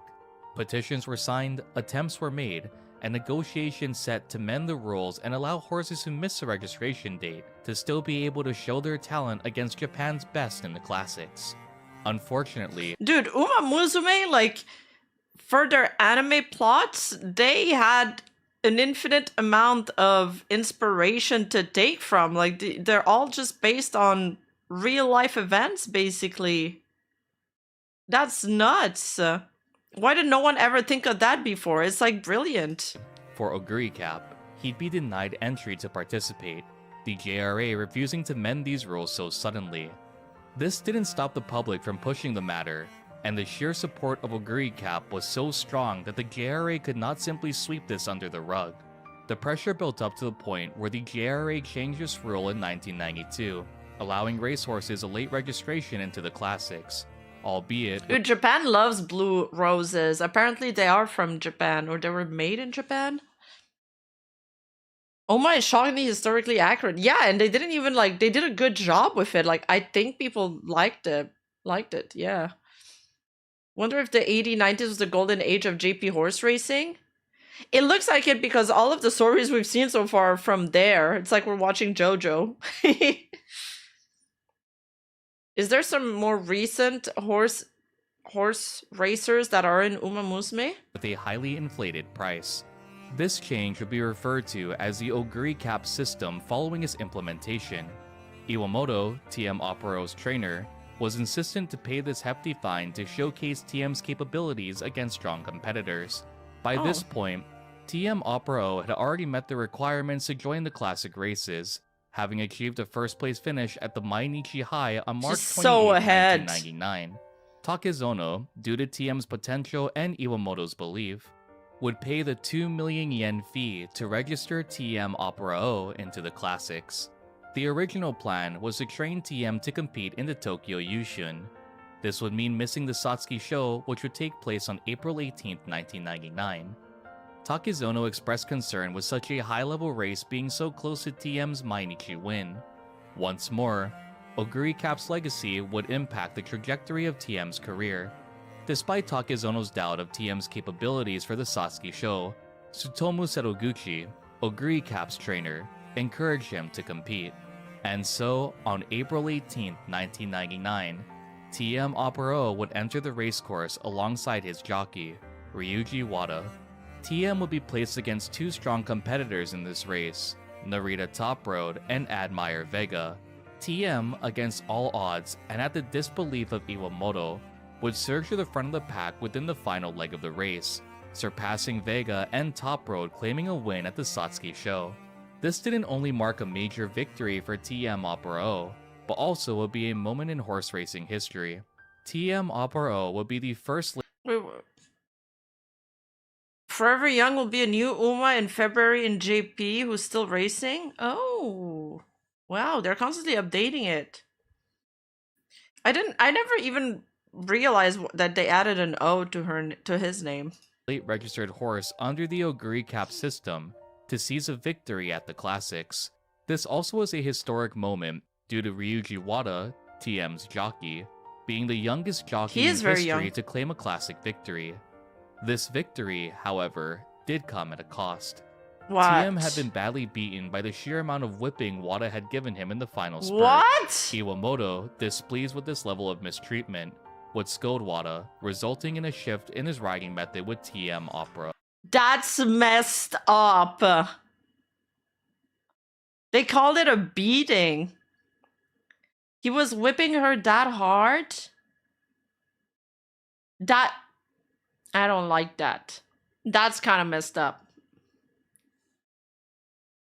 Oh, this method will rely more on Opera-O's final leg of the race and seizing victory at the very last moment. As the year progressed, TM Opera-O wouldn't be able to find his footing in order to claim another win. From the Tokyo Yushun, held on June 6, 1999, to the Arima Kinen, held on December 4, 1999, TM would see second and third place finishes overall. Despite TM's inability to claim the Triple Crown title, his participation in the Classics alongside Vega and Top Road would bring in thousands to the race. Is this how the horse run? Well, not really. You don't have to whip them. All you gotta do is put pressure in your legs, but, like, technically. Also, when you're really connected with a horse, it's about your intention. Like, I don't know, I could just picture myself going faster and the horse will go faster. Like, I don't know, it's a horse race, so obviously it's different. They probably do need to whip, and horse do have tick heights, but it is like a shock that you give them. It's like a jolt, so they go faster, so they get like a little scared. But if you do it repeatedly, then they don't feel anything anymore. Like, it's not helpful. And if they say that she was bruised after from it, like, there's a problem there. That it can't be good. There's no way. They said you don't call it a beating. They called it a beating in a documentary. That means he hit her too hard or too much.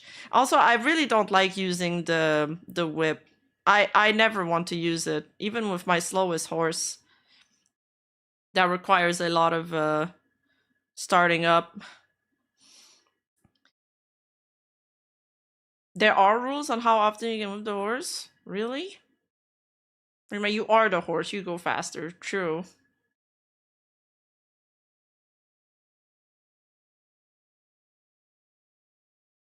Yeah, I guess it depends on the jockey and training. I mean, I feel like if you're just constantly whipping, then the feedback becomes just like background noise anyway. Like, it seems counterproductive. Course, Vega would seize victory at the Tokyo Yushun, while Top Road claimed the victory at the Kika show later on. This will result in these three racehorses being seen as one of the greatest rivalries for the classic titles.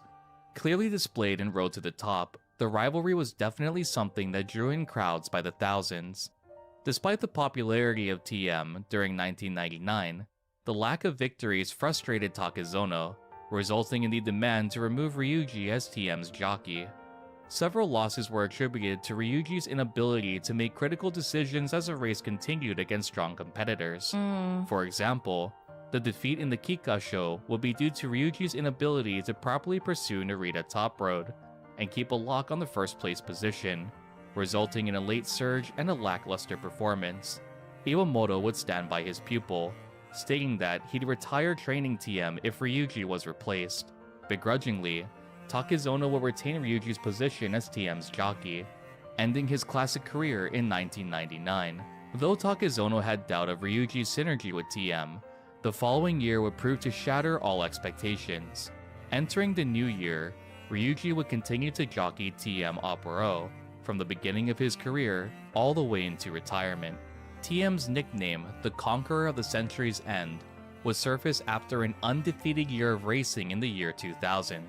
Up until this point, it was unheard of for a racehorse to win consecutive races at this degree.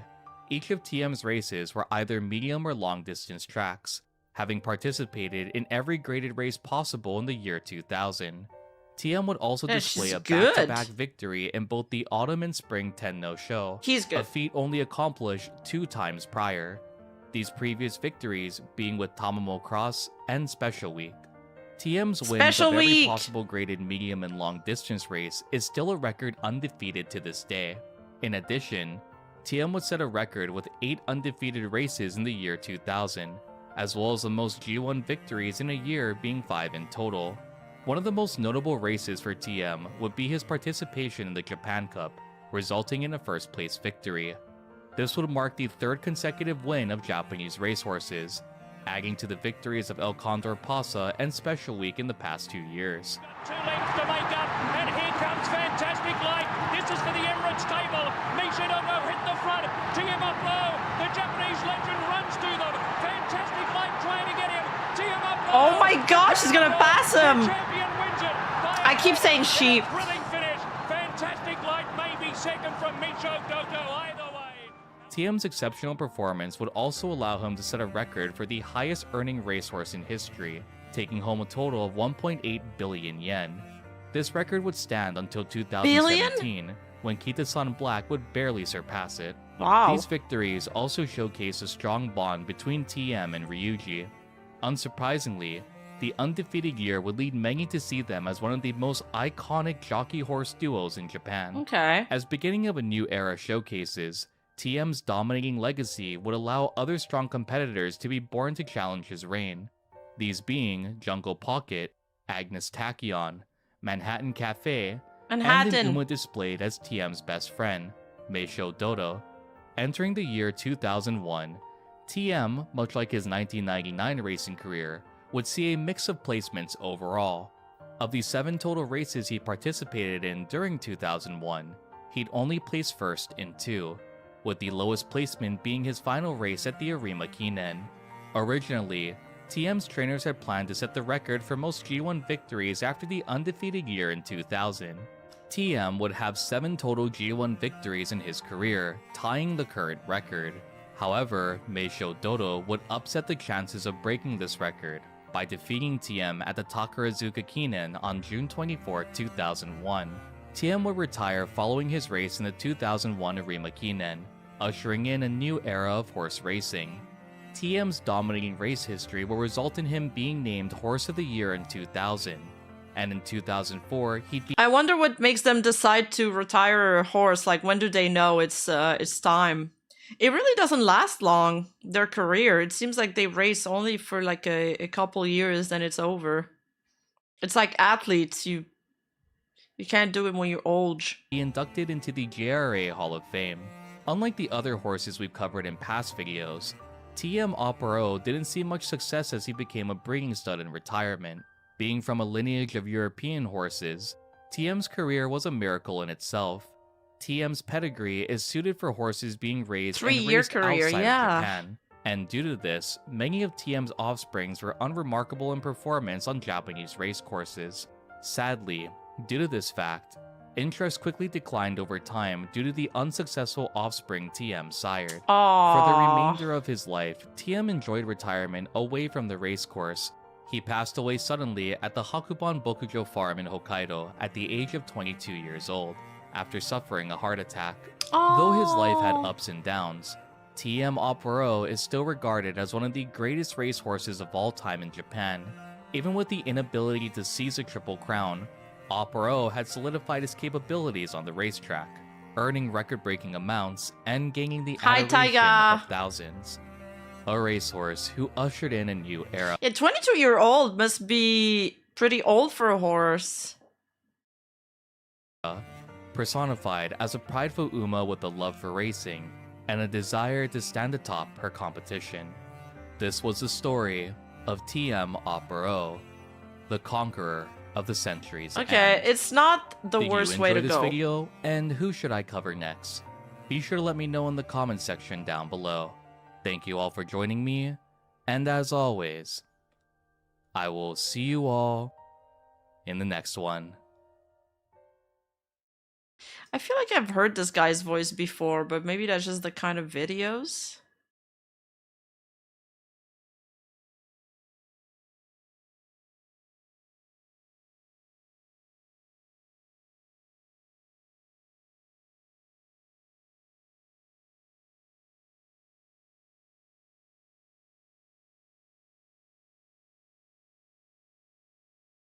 No, it's not AI.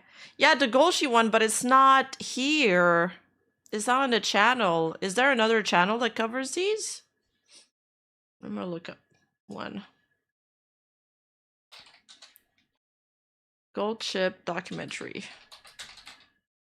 But now I kind of want to learn about like horse racing. Like what are the strategies that they do and shit?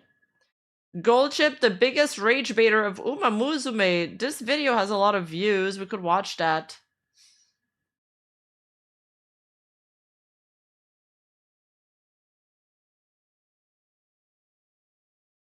Let's watch this.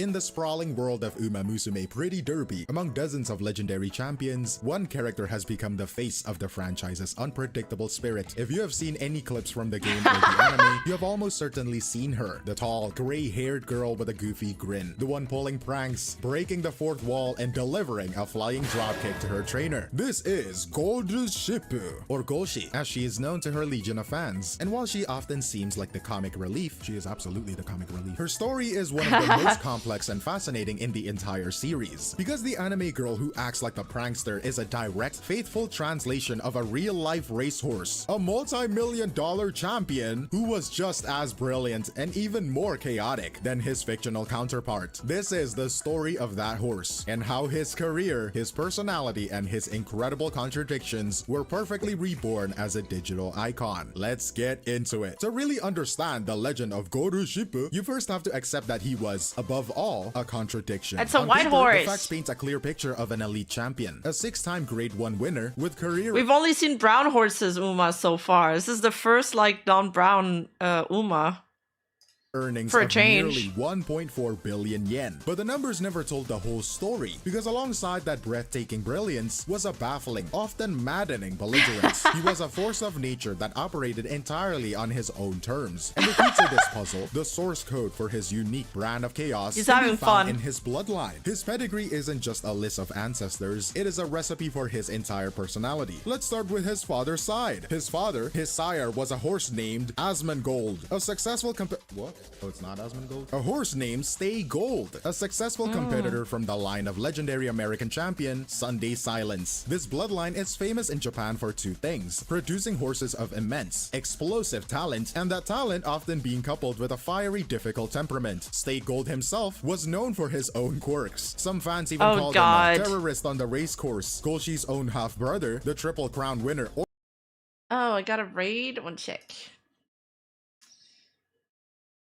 Mira Mayhem, oh my god, welcome Raiders, welcome, come in. We're just watching some horse documentaries. I hope you guys had a great stream. Thank you, Mira, thank you so much. You guys go check her out. Stay Gold, just released in JP, was an absolute terrorist on the track. So this silent horse, he sired those 3 Umas that the documentary just showed. Mira, thank you so much for the raid. Welcome everybody. Settle in. We're just getting started with this gold chip documentary. Orfaver was famously nicknamed the Tyrant for his fierce disposition. This is where Golshi inherited his explosive, unpredictable spirit. Yes. But that is only half of the story. On his mother's side, the influence was the complete opposite. His dam was a daughter of the Japan Racing Association Hall of Fame inductee Mejiro McQueen, one of the nation's most celebrated long-distance runners, or stayers. From this line, Golshi got his signature gray coat that whitened with age, and more importantly, a deep well of stamina and consistency. The ability to just keep running. To you have this perfect genetic storm. From his father, the volatile spirit of a rebel. From his mother's side, the powerful, relentless engine of a marathon runner. His entire career can be seen as a manifestation of this war within him. A horse born with an engine of a stayer, but cursed with the soul of a rebellious sprinter. He was a living paradox. And it was on the racetrack where this internal conflict would be put on full display for the world to see. His career wasn't a simple list of wins and losses. It was a story written in a few distinct, unforgettable moments. The first came in 2012, and his first major Grade 1 race, the Satsuki Show. The conditions were awful. A track soaked with rain, turning the ground into heavy, treacherous mud. For most of the race, Gorshi did what he always did. He lingered at the very back of the pack, seemingly uninterested, right? Oh my god. She stressed me out so much when we did the campaign because she's always at the back.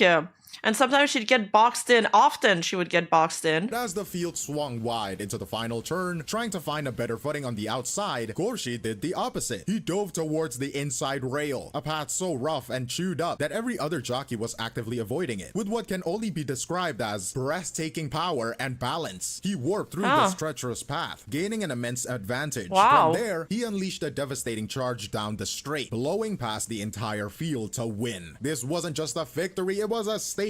It was the debut of his heart-stopping chaser style, and a clear sign that he operated by a completely Didn't even break a sweat. That was easy for Goldchip. different sets of That was rules, crazy jumping burst. forward to his 6th and final Grade 1 victory in 2015. The Tenno Show was perhaps the race that best captured his grit. This was a grueling 3,200 meter marathon. Okay, so Goldchip is one of the newest horses, 2015.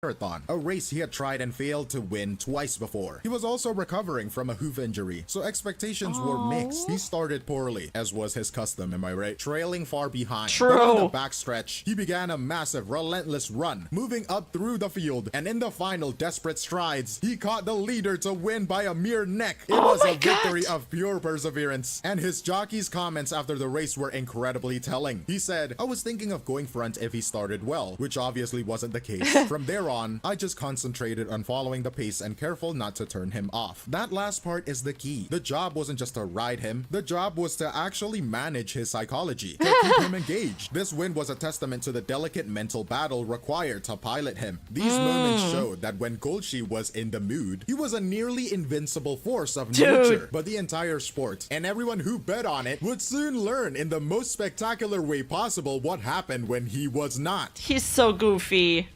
The stage was in 2015. Takarazuka Kinen, Goshi entered the race as the overwhelming favorite. He was on the verge of making history, attempting to become the first horse to ever win this prestigious all-star race 3 times in a row. The betting public had wagered an astronomical sum on him. The starting gate sprang open, and the rest of the field thundered away. Goldchip went into what was described as an inexplicable fit. He reared up high on his hind legs, holding the pose, a perfect statue of defiance. As the race disappeared into the distance, by the time he finally decided to run, he was hopelessly behind. Hey, in that Senza. single moment of defiance, an estimated 12 billion yen in winning tickets was instantly turned into worthless paper. Depending on the exchange rate at the time, that is anywhere from about 82 million to 135 million USD. God. Wait, because he lost so bad, everybody lost their bets? Hermit's Crab, thank you so much for the Twitch sub. Thank you, thank you. Yup, this is what we were wondering about earlier about losing bets on favorite. Holy shit. Yeah, you should not be betting on the favorite. Thank you. Vaporized What by a a troll. horse who simply decided he didn't feel like it. And this is the event that truly defines his legacy as the Chaos Agent. The entire sport of horse racing, and especially the massive betting industry, Not built gonna lie, around it. he does look like Goldchip in the video game. Like, even his eyes and stuff. Like, his face, it looks like her. Is founded on principles of statistical analysis, performance prediction, and quantifiable data. It is a system designed to make the unpredictable Predictable. Golshi was a living, breathing refutation of that entire system. One writer at the time described him perfectly, calling him a divine punishment inflicted on humanity for daring to gamble on the enterprise of horse racing. He was a force of nature that reminded everyone, in the most financially catastrophic way possible, that something simply cannot be quantified. It was moments like these of spectacular talent and even more spectacular self-sabotage that cemented his legend. He was actually a character so perfectly formed, it was almost inevitable that someone would decide to make his story playable. This is where the Golshi legend was supercharged for a new era in the world of Uma Musume Pretty Derby. And the genius of his adaptation to the horse girl is how it was a meticulous and clever translation. It starts with her visual design, which is essentially a canvas of hidden references. It is designed to be a rewarding experience for anyone who knows the real story. For instance, her race outfit, the red dress, and the white and red sweatbands is a direct copy of the jockey silks his riders wore. Look closer at the dress and you will see 6 gold buttons running down the front. Each one represents one of his 6 grade 1 victories. And then there are the visual puns. A large golden anchor-shaped ornament hangs from her thigh, a playful nod to her name, Gold Ship. But the most brilliant part of his adaptation isn't the visual, it is the narrative. It lies in her most prominent relationship, her friendship with the elegant and proper Mejiro McQueen. Now, to understand why this is so clever, you have to know the reality. Mejiro McQueen was Goldship's maternal grandfather. They existed in different eras and, of course, never met. But in the world of Uma Musume, where champions from across history can interact, they are reimagined as contemporaries, teammates, and the closest of friends. Their dynamic is a classic pairing. Goldship is the chaotic prankster, and McQueen is the easily flustered, prim and proper target of those pranks. This friendship is a living metaphor for Goldship's own pedigree. Think back to the source code, right? Mejiro McQueen, the elegant, consistent, long-distance champion. Oh, that's why they're both white horses, and they also almost have the same hair color, because they're offspring. Well, like Goldship is an offspring of McQueen. Represents the disciplined stayer half of Goldship's bloodline, and Goldship's constant chaotic teasing of her is the personification of the rebellious, fiery spirit he inherited from his father, Asmongold. Their entire friendship is a visualization of his internal genetic conflict. It transforms the dry data of a pedigree chart into a compelling and often hilarious emotional story. This intelligent adaptation, translating both his story and his very genetics into a compelling character, is what allowed the legend of Goldship to find a new, even larger audience, and that audience would, in turn, take his story and make it their own, creating a phenomenon that transcended the game itself. His legend now lives and breathes on the internet. His most famous meme, the Uma Musume character's flying dropkick delivered to her trainer after a victory, is a direct loving reference to the real horse's well-known habit of kicking out at his handlers. But these memes serve a crucial purpose. They are a cultural funnel. A potential new fan might see a funny clip of an anime girl drop kicking someone. Intrigued, right? They find out it's from Uma Musume. A quick search then reveals that the character is based on a real one, and the drop kick is a reference to a real behavior. This might lead them to watch an actual race footage on YouTube, and suddenly they find themselves deeply engaged with the history of Japanese horse racing. The memes aren't the end point, they are the entry point. A hilarious and accessible bridge from pop culture to a classic sport. But the most fascinating part of Goldship's story, the final and greatest paradox, came after he left the track. At the big red farm in Hokkaido, the lunatic from the racetrack became a model professional, a gentle, remarkably successful breeding stallion. He would go on to father a grade 1 winner, and in a moment of perfect karmic redemption, another of his sons would win the very race his father had so famously thrown years earlier. This dramatic shift in behavior suggests his chaos was not an inherent, universal trait, but a context-dependent response. The high-pressure, restrictive world of professional racing, with its demanding training and confining starting gates, may have been the primary trigger for his defiant behavior. In contrast, the more natural— I mean, when the race starts, it seems like there's a lot of noises. I would also freak out if I'm a horse. I don't know. You never know how they're gonna act. Horses have bad days too. Sometimes they wake up more grumpy. Sometimes they're in a good mood. They're not cars. They're not like machines. That's why it's what that quote from that other jockey did. Like, you know, this is to punish humanity for you know, trying to predict horse racing, but it's more about like we try to make maths out of nature, but nature is unpredictable. You can't properly calculate the future of nature. It doesn't work like that.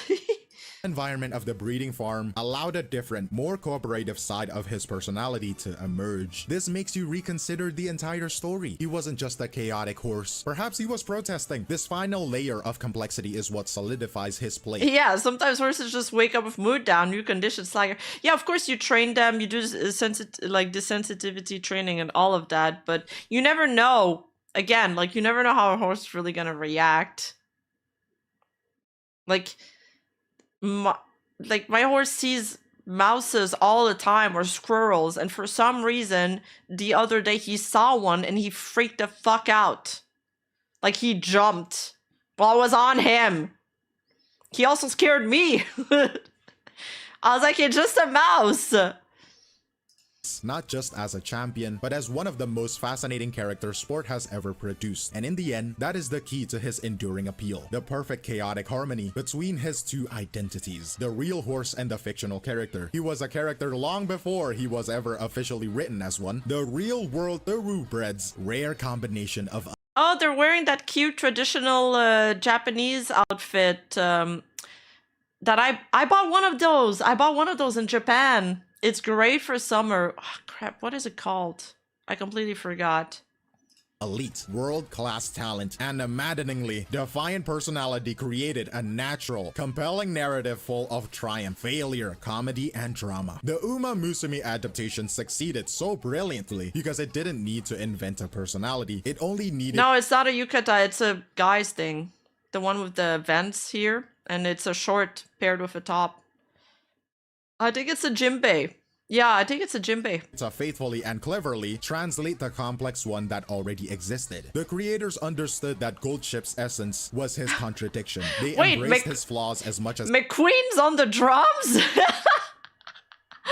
McQueen's on the drums? I love that. That's unexpected. His victories, turning his gait antics, his mood swings, and his infamous kicking into defining and beloved character traits. The result is a singular phenomenon where each half of his identity enriches the other in a self-perpetuating cycle of discovery. A fan of the game is led to the history of the real horse. A fan of the horse finds new joy in his fictional portrayal. The real horse provides the substance, the historical weight, and the unimpeachable record of achievement. The anime girl provides the accessibility, the humor, and the modern cultural currency of memes and fan communities. Now he is not just a horse or a character, a champion or a meme, he is Goldship, the unsinkable ship of chaos, a unique and unforgettable icon at the nexus of sports, story, and digital culture, and a perfect case study of how a legendary personality can be immortalized and amplified for a new generation. Goldship's story shows how much a real personality can shape a fictional character. But are there other real-world figures, athletes, or even animals whose stories you think are perfect for this kind of adaptation? Let me know your thoughts in the comments below, but that is all from me, Glaive Keo, and I will see you in the next one. Cheers! Ooh.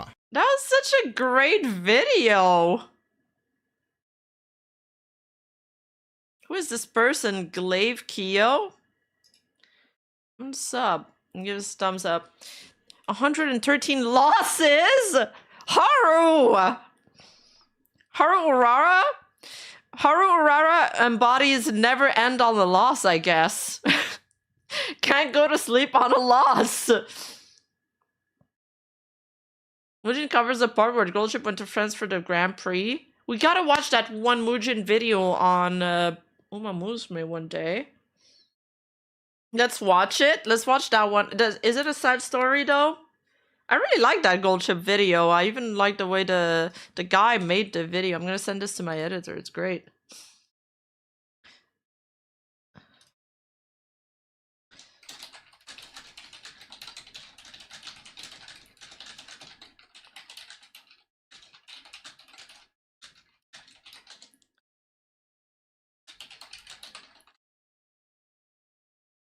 The Haru one, right? She won our hearts. It's not sad. Let's watch the Haru one. When it comes to competition, the rules are often brutal and simple. There are winners and there are losers. And that is the basic truth of any sports. History tends to remember the winners. Their triumphs are carved into trophies and their stories are told for years. The losers, though, by design, are meant to be footnotes. They fade away. Then what happens when that basic rule of storytelling just seems to break? What happens when a story comes along where the failure is the entire point, and that failure ends up being more powerful than any victory? This is the story of a Japanese racehorse who never won a single race, not even one. But in doing so, she became one of the most beloved legends in the history of sports. Her name is Haru Urara. Haru Urara means glorious spring, which is the first of many ironies in her pretty. life. Her career became a cultural phenomenon, and it gives us a perfect look at how we measure success. It is the story of how 113 losses in a row Jesus! were transformed through a unique mix of timing, spirit, Do you just like give up at one point or you keep going? Hey, Rip Brother, how's it going? No, she is the true meaning of not giving up. She's like the anime protagonist.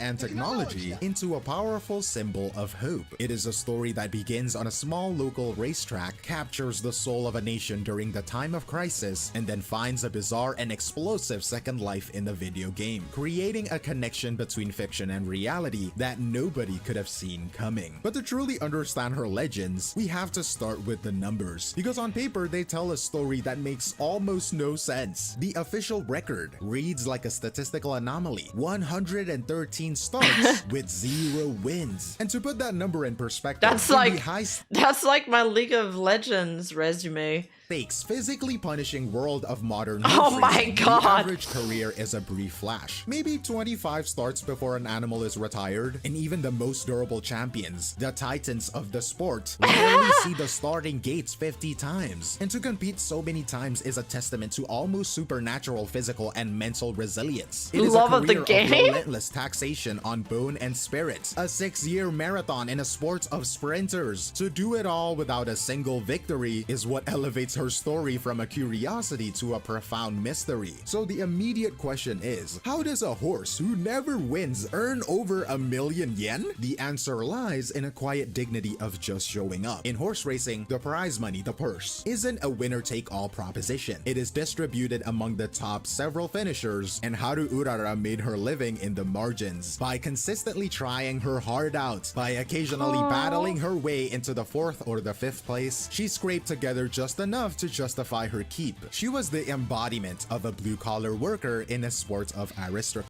So do you get money for 4th and 5th place? I guess that's why they kept her going, because if she made no money...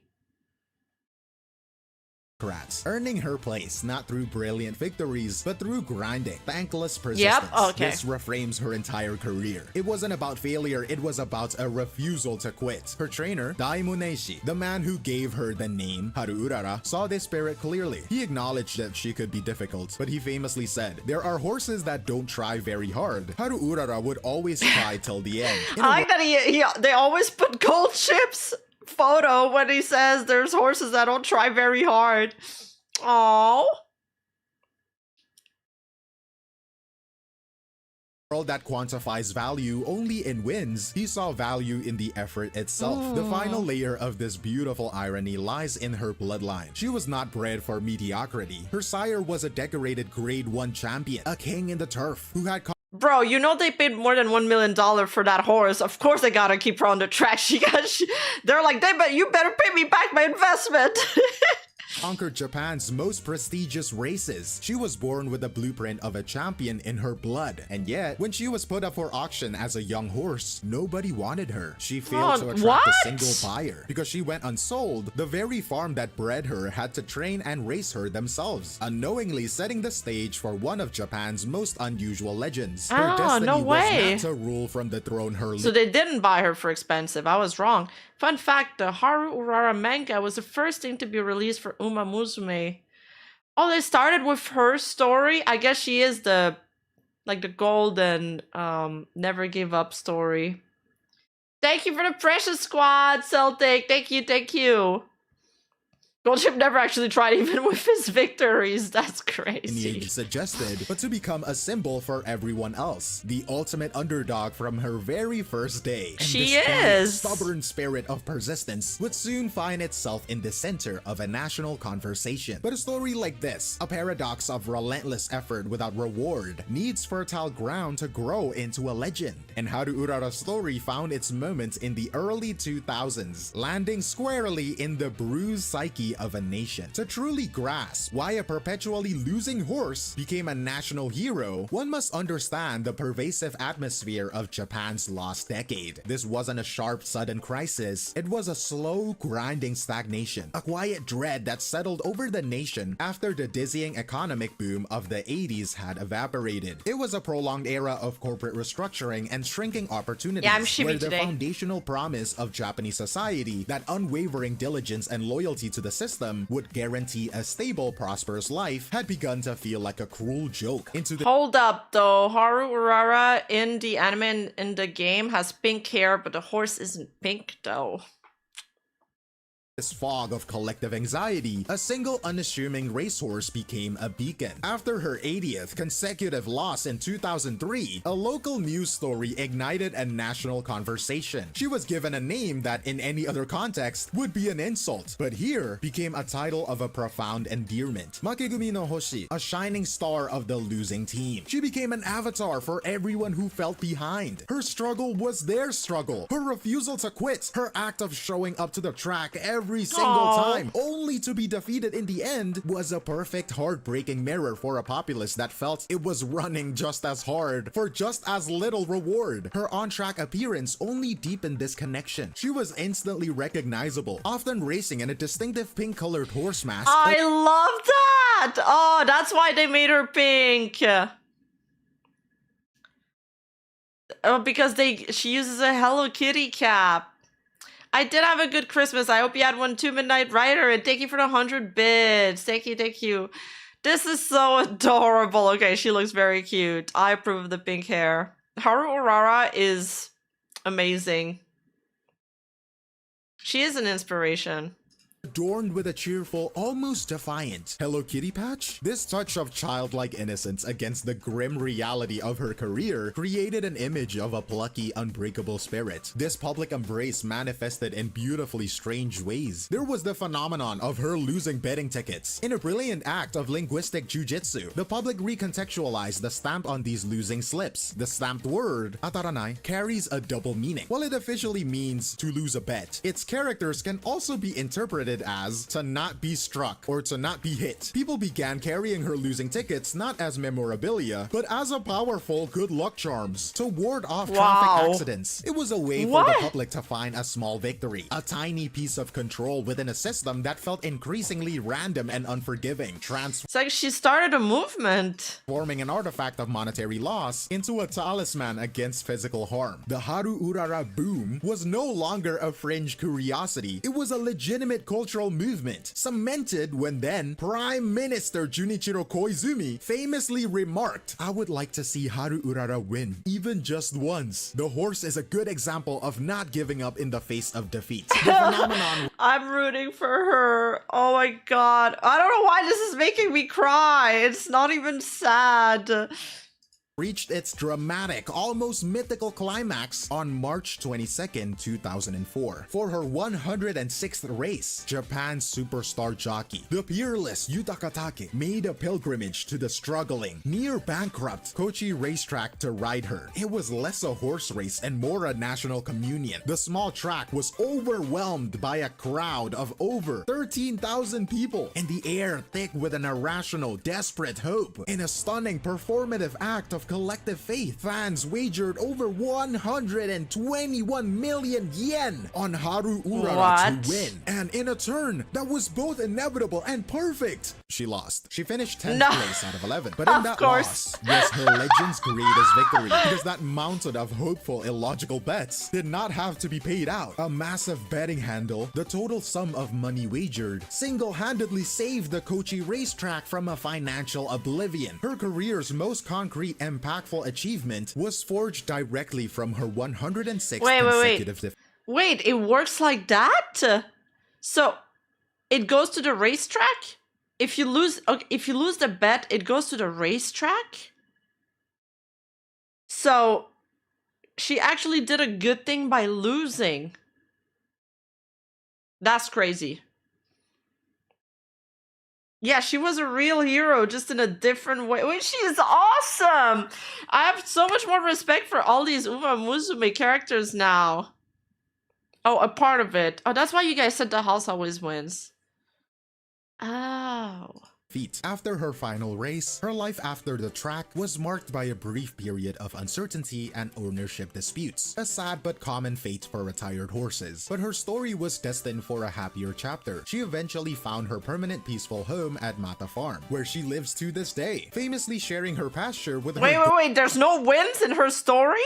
She's retired already? goat friend. And though her official racing career ended without a win, her story does have a happy ending on the track. In Okay, let's see 2019, long into her retirement, she participated in a non-competitive time trial event for older horses, and she placed first. For older horses?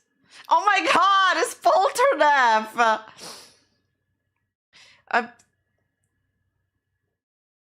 It's been discovered that Haru Urara, who's my horse who went viral for never getting a winning a race, did win once. She, in a race for retired horses, just so she could have a chance at her first win, she finally did it. Haru Urara wins first race over a decade after retirement. Yeah, but the stakes of that race weren't even high. Oh, it's Polnareff, no T. That's her only win, and she was that famous? Place. It was a ceremonial win, but for her fans, it was the perfect bookend. The horse who never gave up finally got her moment in the winner's circle. Everyone clap your hands. Eldery Haru. You take what you can get. True. Well, hey. People were so happy about it. A win's a win. A win's a win. This was like an all-star race or something. You know, like when they do a reality TV show, and then there's one season where they bring back like all the all-stars, like the most popular people from each season.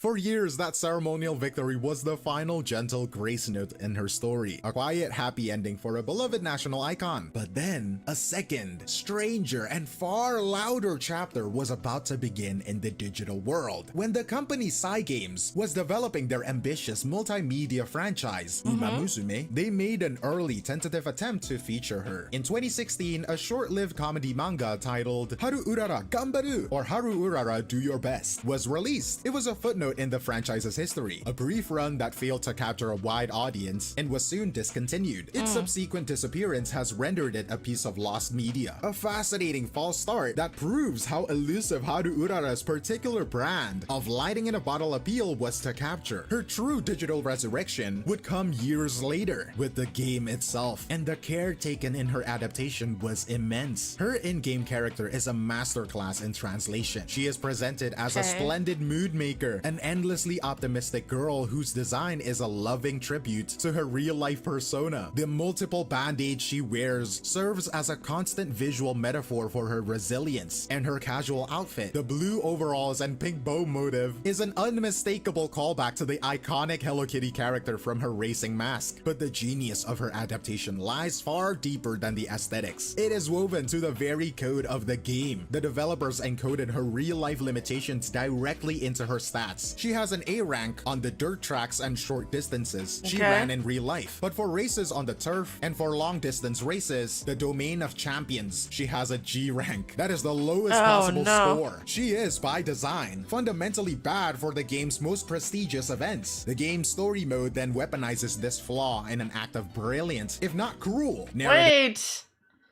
Miku played it? She calls her a dummy. Design. It forces you, the player, to enter her in the Arimakinen, one of Japan's most famous and difficult championship races. A long-distance marathon on a turf track. It is a situation she is mathematically and mechanically programmed to fail. Oh, she looks sad here.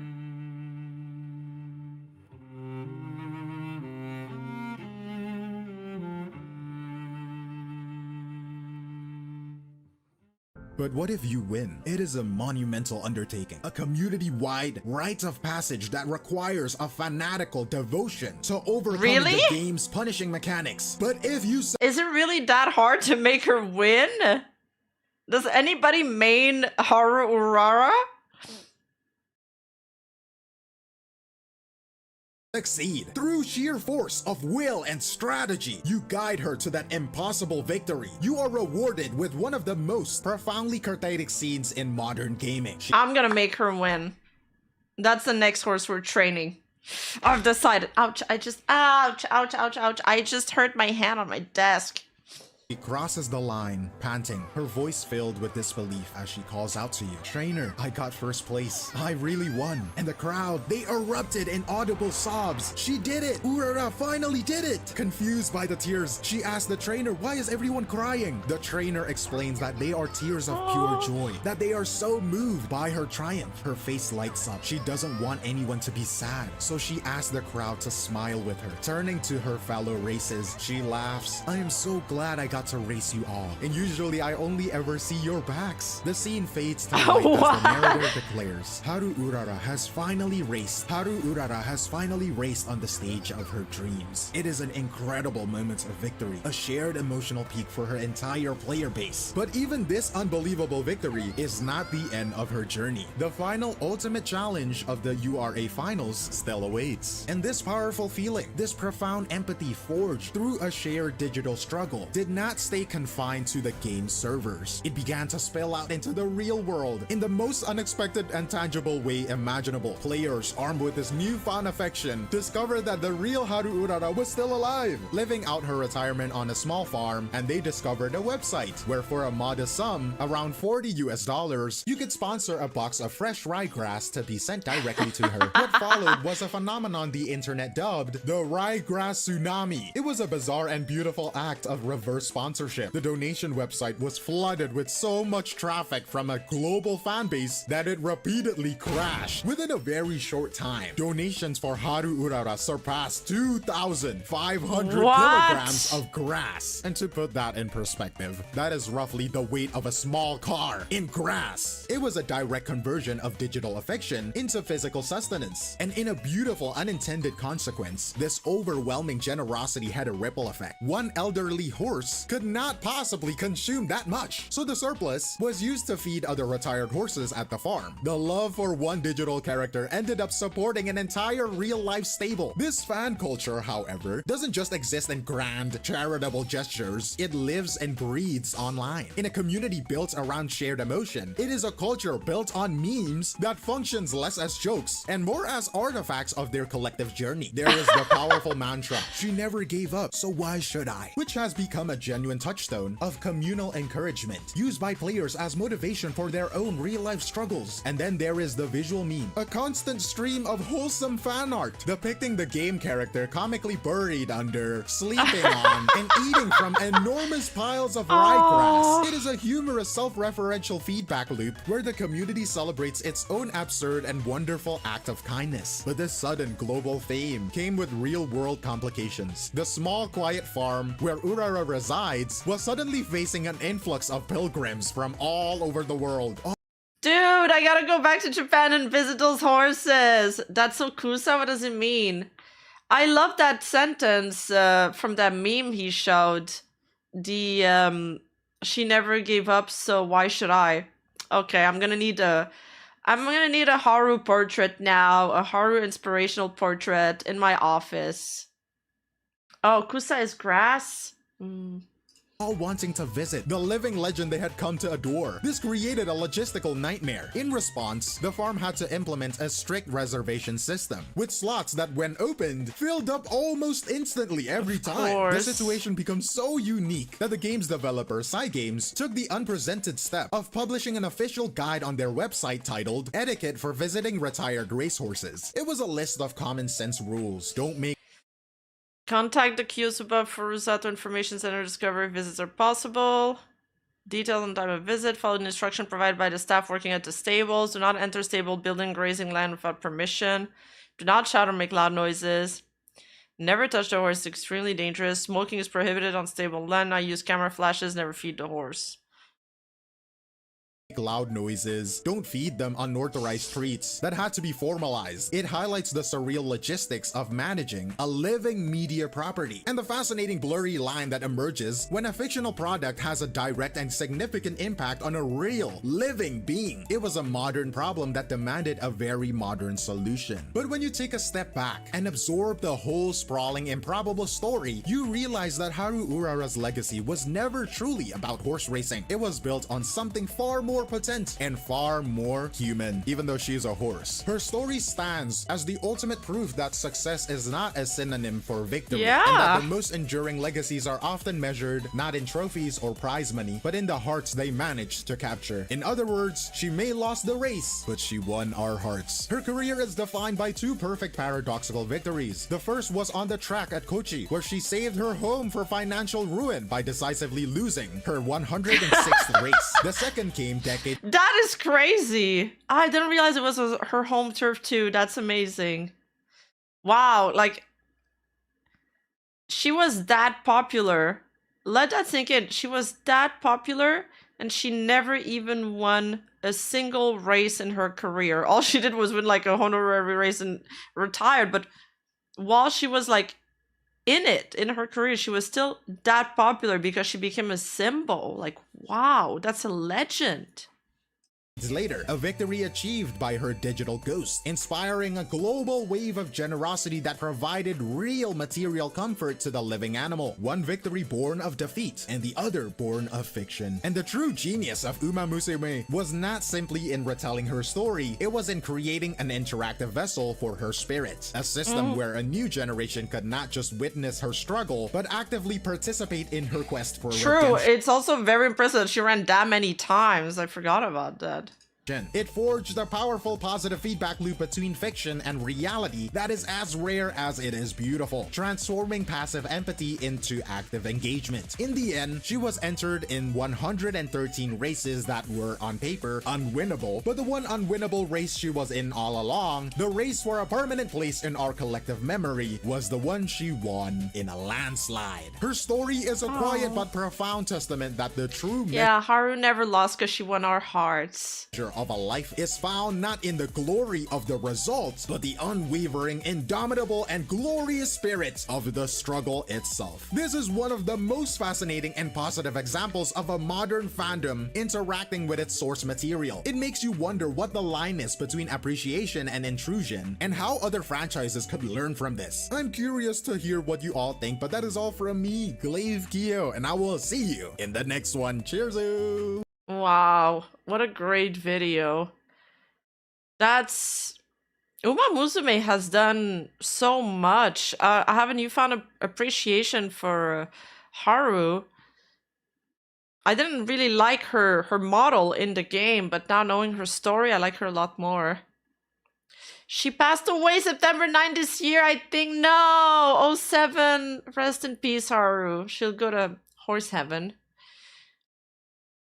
You know, characters like this, who did, you know, they're not the goats, they're not like the strongest, the fastest, not even that cool. She's like goofy, she's kind of a loser. People relate to that a lot more, but she's slow and steady. Like, she kept on going. Sometimes it's about, well, it's just about that. Yeah, she's the underdog. She was, so that's what makes her more relatable. She had like resilience to get back up every time, which is why she has all the bandages on her. It's really cute. Yeah, sometimes that's all you need, exactly. And especially also think about it, like in Japan, where you gotta do 9 to 5 every day. I think people resonated with that. Just having to repeat the task that well, there's no clear winner sometime. But also their story, like the way they pay tribute to these horses and their storytelling, it's so good. Like, they didn't just squander it. Yeah, Uma Musume is really a quality game. The game came before the anime, right?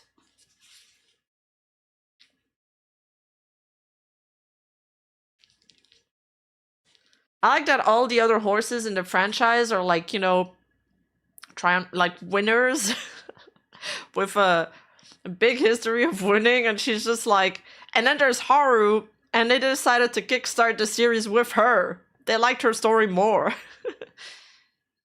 Oh, the anime came first, then the game.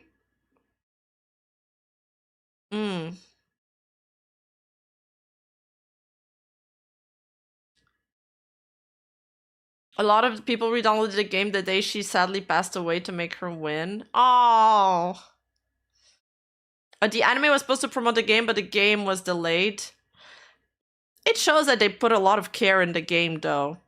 And they voiced a lot of the scenes, too. I feel like a lot of games recently, they don't bother voicing a lot of the stuff.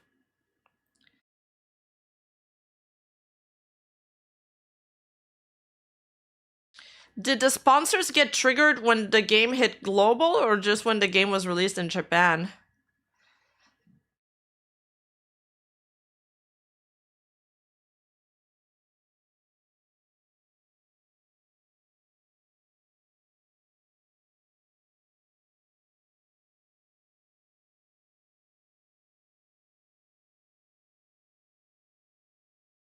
Guri Cap. Okay, this channel has a lot of Umas. Best Girl, Majiro McQueen.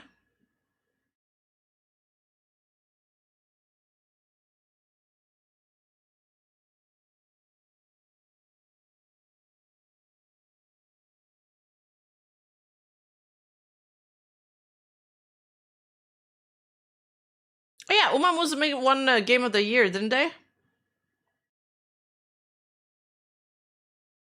The racing world got triggered when a horde of otakus began to flood horse racing sites with otaku stuff. Well, you know what? It might just be what they need, because it's sort of a dying sport. So good for them. They need the new money. They need the fresh blood, because the population that goes to horse races is getting older. Yay! One mobile game of the year. Amazing. I went in waves, a little in Japan and again worldwide. That's so cool. Oh, it's all in Mugen's video. How long is Mugen's video?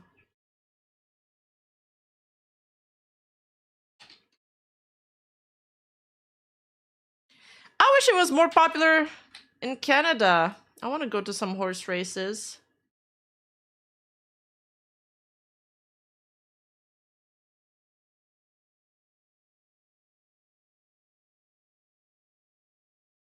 It's a 40-minute video. Meet Junk.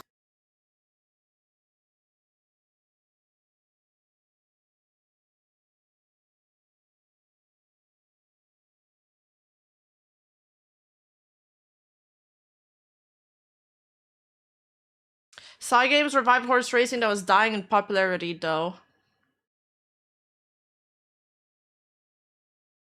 Well, you need to buy a ticket to get to the race. No?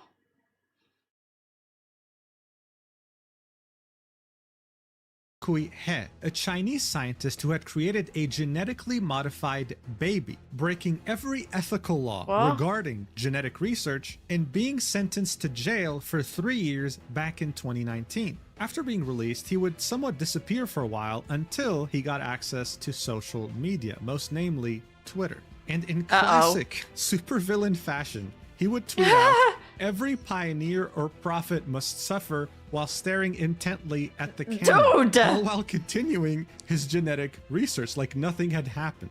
This would, of course, make him go viral. But what were people? He looks like kind of psychopath. Reactions here? Were they shocked? Were they outraged? Were they scared? No, they kept spamming him, pestering him even, with one request. Eventually, there will be so many people requesting the same thing that he had to make an entire post responding to it, saying, "Stop asking for cat girls and trying to cure disease." No! Give us the cat girls! This dude was sentenced to jail Stop. for creating genetically modified babies and forging the ethical paperwork. But the only thing people were concerned with was cat girls. That's amazing. Yeah, I mean, it comes as no surprise, guys. Anime girls have taken over the world. But look, if the movie Ratatouille has taught me anything in life, it's that things are better when combined together. And so some of the most intelligent people... Wait. Is Ratatouille eating a cheese and a strawberry at the same time there? I don't know if that's a good combo, though. People on planet Earth saw cats and thought, wow, this is really cute and adorable, like anime girls. Why don't we combine them and create cat girls? Yes. The result? A massive success. This, of course, made even more people think, until a particular group of people came up with a very interesting idea. They thought, well, look, humans love... Dude, that's so true. He dropped some lines that sound like something a Pokemon villain, yeah, like a Pokemon gym leader says before sending out a level 32 Crobat, or like one of those Team Rocket guys from the games. Cats, right? I'm sure they love dogs too, Cute. but what's one animal that's been with us since the beginning? An animal humans share a very important bond with. Horses. So listen to this genius idea, right? What if we took This horse looks like an albino horse. anime girls and gave them horse ears and horse tails? Then we would put all these cute anime horse girls together on a track and have them race just like horses do during horse races. But get this, okay? Things don't end here, because these horse girls are living a double life. When they're not racing on the horse track, they're idols, dancing and singing I in love top-tier that. performances to a massive audience. Sounds absolutely insane, right? I mean, seriously, horse girls, anime horse girls racing on a track. You've got to be shitting me, man. The concept of gacha games is already niche, and horse girls in a gacha game, you won't find anyone to play this. Nope, I was severely wrong. Look at this chart just on Steam, with a peak of 87,000 people playing at the same time. That's not all though. The game hasn't even been out for 1 month globally and has already reached over 1 million downloads on the Google Play Store. Still not Wow. surprised? The game has gotten so popular on Steam that it has beaten every single game on the platform to claim the #1 spot for most downloaded games in this. Wait, it only released globally 5 months ago? I thought it was out before. How did everybody know about it? Just from the anime, I guess? And how popular it was in Japan? Current period. Now you might be thinking, okay, fine, maybe it's like this. Also, like, Muchin's intro started so far out. Like, how did he even find these posts? How does he even find these things? That was great. Mass hysteria going on. Maybe this concept is so ridiculous people downloaded it, but then realized, it's not really for me, right? Yeah, I feel like maybe people just like played the ROMs from the JP version. Like I used to play like the Pokemon ROMs. I didn't understand anything back then. It was all in Japanese. Look at these reviews. 94% very positive, with almost 15,000 reviews on Steam. This game didn't just get downloaded a lot, it's now critically acclaimed. But if you're still somehow not shocked yet, well, get this. Gacha games are typically liked by a very specific demographic, young That's adults who usually love anime. When it came to this horse girl gacha racing game though, it reached children, their parents, and their grandparents. Oh my god, During the I need to get my grandma to play this. She's playing those dumb Tetris games instead. Let's get her addicted to gacha. Possible and targeting every single conceivable demographic. Guys, it doesn't matter where you go. The metro, the airport, your office, you will most likely see someone playing this on their phone. I say this with no exaggeration. Uma Musume Pretty Derby has taken over the planet. And I haven't seen a gacha game do this since Genshin Impact back during the pandemic. But if this still doesn't shock you for whatever reason, then get ready to get sucker punched in the face. Because that's exactly what happened to me when I started seeing headlines like this. Uma Musume developer Cygames is a title sponsor for Grand Prix de Paris, a prestigious horse racing event founded in 1863. Wow. An event being held for almost 2 centuries. And their logo just happens to be on an image of an anime girl that is also a horse. That's cool. What the fuck is going on? That's so and fucking how cool. did we get here? Well, No. none of it was- I want anime to take over the world. Animify everything. straightforward, and this game almost failed to release. Uma Musume Pretty Derby has a somewhat chaotic but also very interesting history, and seeing how it's practically dominated the world, I figured we need to talk about it, so let's do this. Man, horses are such silly animals, but you know what other animals I like? Warships, warplanes, and war tanks, baby. And the best part about this is that I can find all these vehicles, and so if you're interested, make sure to get the game for I've done this exact same sponsor, War Thunder, free by clicking the link in the description or the pinned comment. Thank you so much, War Thunder, for sponsoring this video. Alright guys, by now, you know the drill. To really understand the significance of all this, we need context, and in this case, it's going to be a little history lesson. Wow, that's very all the way far back back. to the year 1603, the beginning of the Tokugawa period, otherwise known as the Edo period. This period would be the most traditional period in Japan, mostly because it would be incredibly isolated from the rest of the world. The people in power at the time feared outside influence. In fact, their biggest fear was Christianity. You'd have missionaries from European countries come in to spread the gospel, and people were converting fast. The Japanese leaders saw this as a way for Europe to slowly take control of Japan, so they took extreme. Oh my god, it's like in Civilization. When you do like culture wars and religious victory, that makes sense. Measures. They completely locked down the country except for a select few traders who only had access to specific ports. Japanese people were not allowed to leave Japan, and if they did, they wouldn't be allowed back. And more importantly, Christianity was outlawed. The shogunate took extreme measures and massacred over 37,000 Japanese Christians, making it go almost extinct in Japan and ruling for over 2 centuries. This would all change in 1868, when the Tokugawa shogunate would lose its power and the Meiji Restoration would take its place. One could say that this period was the opposite of the Tokugawa shogunate. But I think the story of the last shogun is kind of sad, no? Its military rule, completely opening up the country, technologically advancing very quickly, and fully embracing the idea of an industrialized nation that can compete with Europe and North America. That way, they don't face the threat of colonization. During this new era, you'd start seeing more foreigners in Japan, like British and Americans, specifically around port towns. Their numbers would start becoming significant to the point where they'd start having their own communities built around those port towns. This is where, to kill time, Westerners would start playing the sports they knew, like rugby, cricket, and of course, baseball, which is now the most popular sport in Japan today.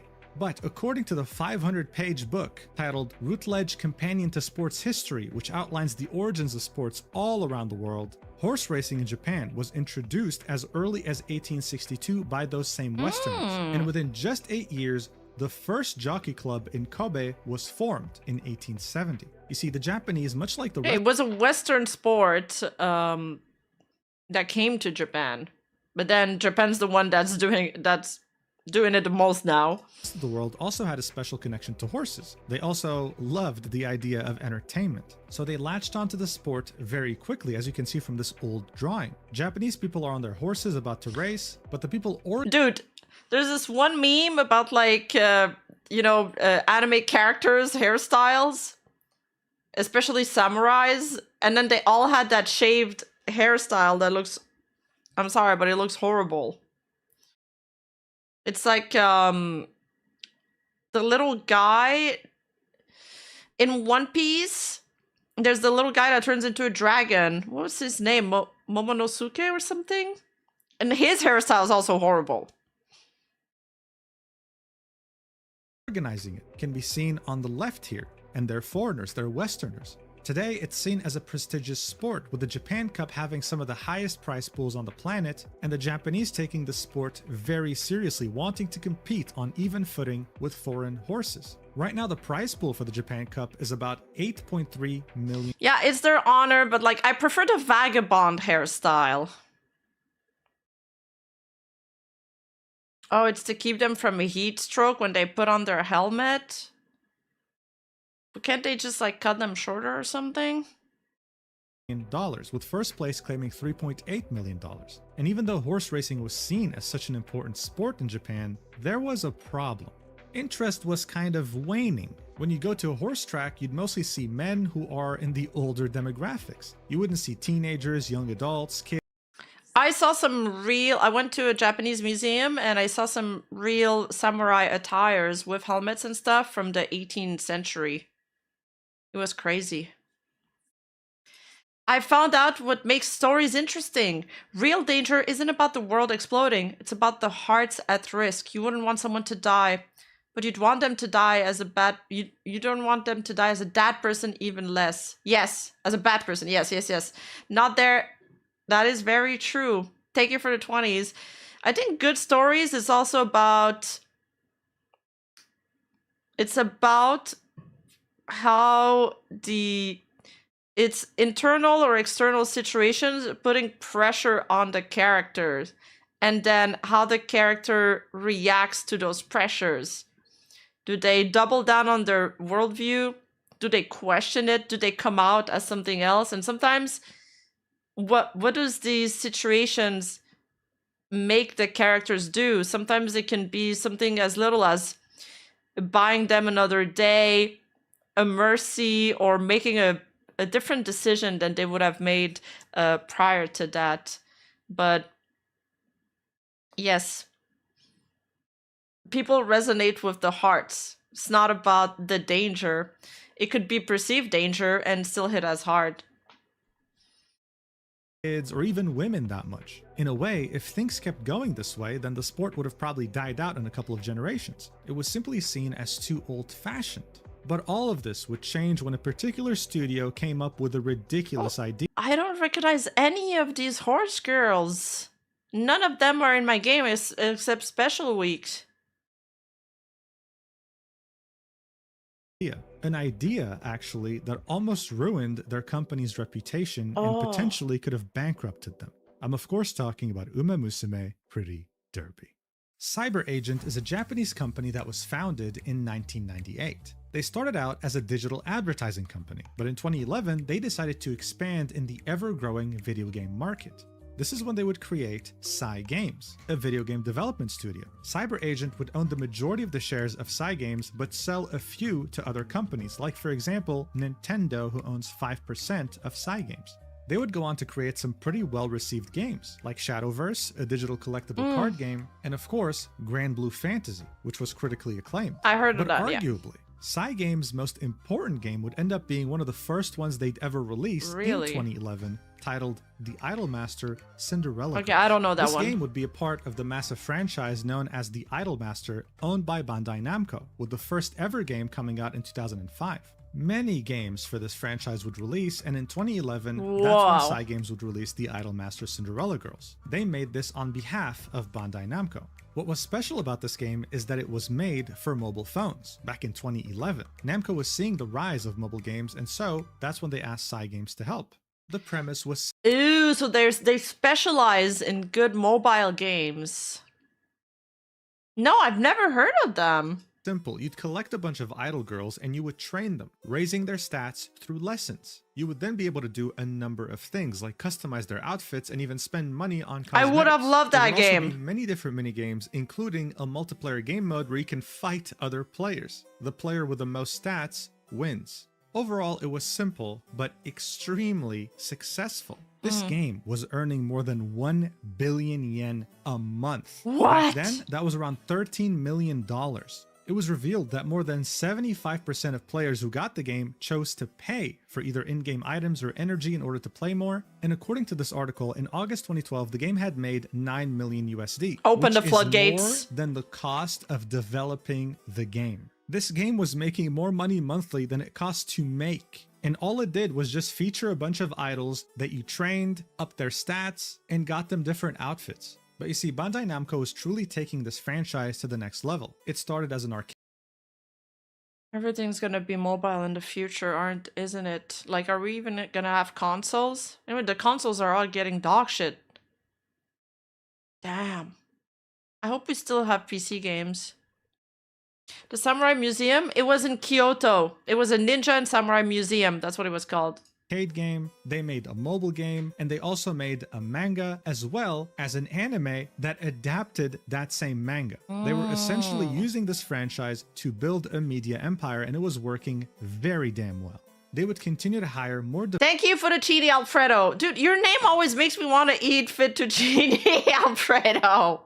Developers to create more entries in this franchise, and the most recent release would be in 2024, so it's still doing pretty damn well. This is when Cygames would have some sort of an epiphany. Even though this was owned by Bandai Namco, they were the ones who made this extremely successful game.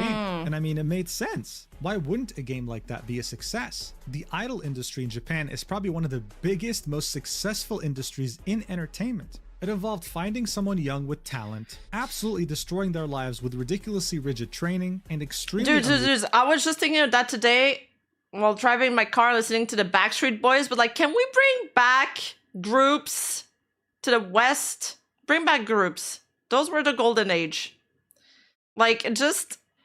I want to make like an idol group, some VTubers, but I just want to be like that one idol member that like you see sometimes like in slow-mo shots. They don't really do anything except be there. Like, I want to be that one. And, you know, like just dancing in the rain and stuff, like being really dramatic. Realistic expectations, and once they get enough popularity, this is when you would milk their fans with a bunch of different media and merchandise. People will do anything for their idols. They'll literally buy a photo album of them, okay? This is why the idol industry is such a money... Yeah, there were so many of them in Japan. Like, every second-hand store had an idol section, even in the mangas one. Printing machine. But here's a fun fact for you. When it comes to horse racing in the West, certain jockeys, who are the horse riders, might have fans. Sure, the horses that they ride also might have fans, but it wasn't anything crazy. In Japan, on the other hand, the horses had fans, all right. They had their own merch. They were recognized by name. Some even had superstitions made around them. I mean, this is just a talent Japanese people have to idolize anything they like. And as much as this sounded ridiculous, there was big market potential here. Cygames had made a very successful idol game, and yet, horse racing was a deeply historical aspect of Japanese culture while also having those same idol traits. I mean, even in Final Fantasy, I think one of the Final Fantasy franchise, they're like idols and they're singing and shit. Like, they just put everything idol, just make it all idol, fuck it. You know what else is interesting? When it comes to entertainment, we've been in there with Nuzagi and Parrot. It was dystopian. Sayu joined us later, but it was so fucking weird to enter those like gamba casinos. It's like they were all being farmed. Look at them. And they're all young. Our gamblers look like crackheads. Idol industry is very profitable, sure, but one thing Japanese people love to do is gamble, baby. A Japanese person not knowing pachinko is like an American not knowing what a burger is. At this point, it's practically cultural. I mean, look, it goes without saying that horse racing was very popular in Japan because of the whole gambling aspect of it, and now you can gamble on a simulated horse race. It's not even real. What? You place your bets on this spaceship. No, why would you do that? That's not even fun. That's not even fun. You're just addicted to gambling then. Looking machine, bro. This looks insane. That's how much they love it. And finally, just like how idols and gambling are huge in the entertainment industry in Japan, we can't forget to talk about anime. And in the early 2000s, many artists were having the amazing idea of giving anime girls cat ears or just small animal features. That's our girl. Not to mention that there were already examples in media taking this a step further. Instead of giving them animal features, they would give them features of objects. Like how the game Azur Lane has you collect these hot anime women that are meant to be World War II battleships. I'm not even joking, bro. Look, this woman's called Azuma, and she's part of the large cruiser category. Well, she's got some large cruisers, all right. If you think the plushies are impressive, the farm where Tanino Gimlet lives makes charms out of the fences he destroys. It's like a relic. Like a saint's relic. That's so cool. Thank you, Celtic. She's stationed in the camp Sakura. I love her cannons. Oh, I love her cannons too. Islands. This is meant to be a battleship, bro, like an actual boat. You understand? And man, does she have some big cannons, let me tell you that much. So I don't know who the genius at Cygames was, bro. It could be the CEO, it could be a producer. Someone had the brilliant idea to sit everyone down and say, hey, what if we combined all these elements together, right? For the gambling, we make a gacha game. For the anthropomorphic cat girl part, we make horse girls. And for the idol part, we base them off the most famous horses in Japan, while also making them sing and dance, because why not? Now be honest, if you were one of those people listening to this pitch, would you have signed off on this? Because it obviously sounds ridiculous, right? No, but all the anime plots sound ridiculous on paper. It's how you execute them that matters. People probably wouldn't have. But Cygames had top-tier drugs in their office because you know what? True. They said yes. They then wasted... Before the meeting, they gave everybody LSD. Then they were like, let's talk about this. Wait, that's actually a good plan. If you want to make sure something goes through. no time getting started on developing the game, revealing it for the first time on the 21st of August 2016 at the Anime Japan Expo. Excitement for this game was actually already starting to build up, and that made more people want to know more details about Uma Musume. So on January 2017, the main content producer of Cygames, Akihiro Ishihara, was asked a bunch of different questions during an interview. Wait, what do you mean look at JoJo's? Always spike the water cooler. Yeah. And one of them was, please tell us about the development status. And he said, this game is about 25% complete. Keep that number in mind. That's a lot, but for no? now, this interview had also revealed many of the horse girl designs, as well as the famous horses they're based on. It seemed like they knew what they were doing. And they had learned their lessons with Bandai Namco. They were going the Idolmaster route, not just aiming to make one good game, they wanted to make a media empire around Uma Musume. So just a couple months after that interview... I mean, TBH, I've seen I've seen arcades of Uma Musume in Japan. I've seen a bunch of like the gacha machines, you know, to get the toys out. Like you put some coins and you get the toys out. These are everywhere too. Uma Musume is everywhere there. March 2017, they released a manga, but they weren't done yet because they wanted to adapt this manga into an anime and were going to enlist the studio PA Works to do it. The plan was to release this anime in 2018 in parallel to the game's release. That way both would help each other and they would start off with a strong symbiotic media empire. That was the plan, except nothing, and I mean nothing in regards to release dates went according to plan. The Uma Musume Pretty Derby anime would release on April 1st, 2018. It wasn't just limited to Japan, it had a simulcast with Crunchyroll in select regions of the world. It was almost an instant success. Similarly to how people love the idea of cat girls, the idea of horse girls was also very well received. But a couple of aspects that it was really praised for were 1, its attention to detail, and 2, its very skilled world building. But we'll get to that later. Okay. Right now, there's a more pressing concern going on. As the anime was running, the game would release 3 more teasers on April 19th. It showcased a race, a live show, and a story/training section. I can't show you those videos because they've been privated, but overall, it seemed like everything was going according to plan, with the game scheduled to release around the end of 2018. This would be confirmed again on July 2018, with yet another trailer showing off the game and its mechanics, announcing at the end that it was going to release at the end of 2018. As people were waiting, wondering when the game was going to come out, Cygames took their sweet time and only announced on December 15th, 2018, literally the end of the year, that Uma Musume Pretty Derby has been delayed in order to raise the game's quality, saying that they will reveal the new release period at a later date. I mean, okay, not a big deal. I mean, it would have been nice if you told us earlier, but one delay doesn't hurt, especially if the game's going to be better for it, right? Well, the game got delayed again in 2019. And the new release date was slated to be in 2020.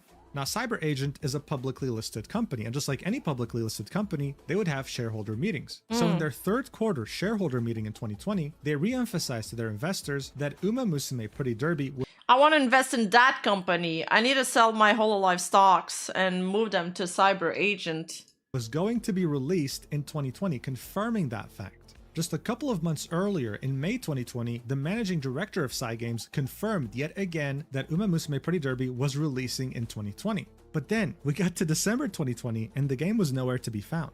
But yet again, in the final shareholder meeting of the year on December 12th, investors would be told that this game is still on track to release in 2020, but there were 2 weeks left in the year. It was safe to say that after previous delays, people weren't just thinking, oh, this game's going to be delayed again. They were also thinking, is this game ever going to release? How can you say in an interview in the beginning of 2017 that the game's almost 25% done with a 2018 release date, and yet here we are 2 years later, barely able to make the release? Usually this means that the game has no direction, that Cygames is dealing with an internal disaster. And what really reinforced this narrative is the fact that the game didn't even come out in 2020. We had reached 2021 and the game still had not released yet. It was only on February 24th, 2021 that the game had finally released in Japan.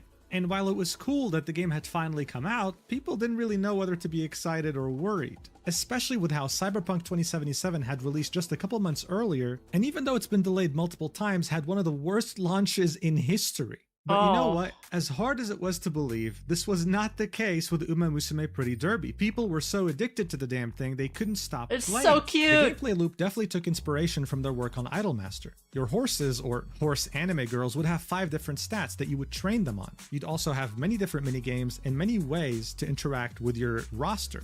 You would then have your horse, or horse girl, race, competing against others in a bid to win first place. These races— Dude, the Japanese are so good at doing video games. Like, I think all my favorite games have been Japanese. I don't know. Maybe I'm just anime brain though. Would make your heart beat like crazy, because there was always a chance that one of the horse girls could use a special ability, including your own, like you're seeing right here. You could be losing a race, and then your horse will all by themselves decide to do this in order to win. It just depends on their mood and how you've treated them. One could even say that this was more exciting than IRL horse racing, thanks to all these factors. But the game wasn't over with just one horse girl. Eventually that horse girl would retire, just like IRL horses, kicking off the inheritance mechanic just like real life. Here's an example. This is the family tree of the very famous horse, Goldchip. As you can see, this is probably more complex than my own family tree, and I'm a human. It rivals the family tree of like some royalty from the 1600s or something. Yeah. This is all done with the goal of creating the most genetically engineered monster that can dominate any race. And that's okay, then breeding makes sense now. What you kind of do in Uma Musume as well. The hard work that you put into your now retired horse girl can now be incorporated into your new horse girl by using her as one of her coaches. So in a way, you also become more of a genetic scientist and try to create the perfect horse girl after many different runs. This gameplay loop was so addicting, it was like playing a Civilization game, screaming one more turn as the police is confiscating your phone from you because you haven't eaten in 3 days. People couldn't stop playing it. But as this game became— Wait, but I like Civ though. Civ's a good game. Although I don't know about the newest one. so popular in Japan, it started somewhat suffering from success. But like Final Fantasy, yeah, no, all of my favorite games are Japanese for sure. Like all the top ones are Japanese. You see, usually the people who own some of the best racehorses in the world happen to be some very wealthy and successful people. Seeing that Uma Musume's characters are based on real-life horses, they had to go and ask each of these owners their permission to have them in the game. The owners agreed to do that free of charge, not charging any money. This was seen as a very cool and kind gesture from them. But here's the thing, these weren't just horses, these were anime girls that were in many cases pretty. And usually when you present Japan with a pretty anime girl, they will instinctively almost want to draw some pretty lewd fan art. That was a problem. Cygames knew it was a problem, so they created very specific fan-created content guidelines, outlining rules, saying you can't make fan art with the intent to injure the reputation of this franchise or other third parties. You can't do any lewd stuff, you can't do any violent stuff. The owners of these horses did not want to see their horses participate in anything like that. It was a red line for them, but that didn't necessarily make people want to listen. So they could have copyright claimed that PETA Twitter post, because they're infringing on their TOS. Now, of course, usually if you were to break these rules, Cygames would just send you a takedown notice and sue you if you don't comply. But of course, this would be too boring for a franchise like Uma Musume. So some people came up with a rumor that now is regarded as truth in many different circles and has spread like wildfire.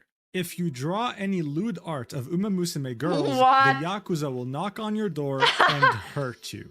Okay, so as far as I can tell, this all started with this stupid tweet. A Japanese person tweeted this out, saying, the reason why Japanese artists can't draw Uma Musume porno art is that Uma Musume is based on real racehorses and their owners are like mafia bosses who control the Japanese economy and we don't want to offend them. This was tweeted on March 11th, 2021, so very shortly after it being released. Now, I don't know how much attention this initial tweet got, but what really brought attention to this was the second tweet this person would make, saying, please retweet as much as you can for people overseas. It included that original tweet for the overseas and Nikis. Another image, with that person saying, the content of the tweet and the image is complete bullshit. It is a falsehood that amounts to defamation of the racehorse owners. I have insulted the owners of racehorses and other people involved in horse racing, as well as the staff of the Uma Musume project. Racehorse owners are people who are sincerely committed to the culture of horse racing. They are not involved in antisocial organizations. In addition, I tried to make overseas artists complicit in the prohibition of secondary works that significantly worsen the image of the project, which is clearly stated in the official guidelines. This is all due to my short-sightedness and arrogance. I would like to express my deepest apologies to everyone involved and to all those who have supported me. So this apology was definitely overkill to the initial tweet. It was clearly like some kind of a joke, I guess. It was almost like this person had, I don't know, murdered someone. This made people assume that this person got caught by the Yakuza and forced, right, at gunpoint. At gunpoint, I was gonna say that, they got to him. To make this apology, because that's what it sounds like. As you can see here, the top comment is, "So they found you?" And the person said, "No, it's not. It's just that I made the wrong statement." Someone else said, "I'm guessing they gave you a call." To which this person said, "No, it doesn't." Sure, very defensive. Someone said, "I'm sorry to hear that the racehorse mafia got to you. Had no idea Japan even had such an intense culture of racehorsing, let alone one run by gangsters." Then that person replied with, "Please don't tell us such bullshit."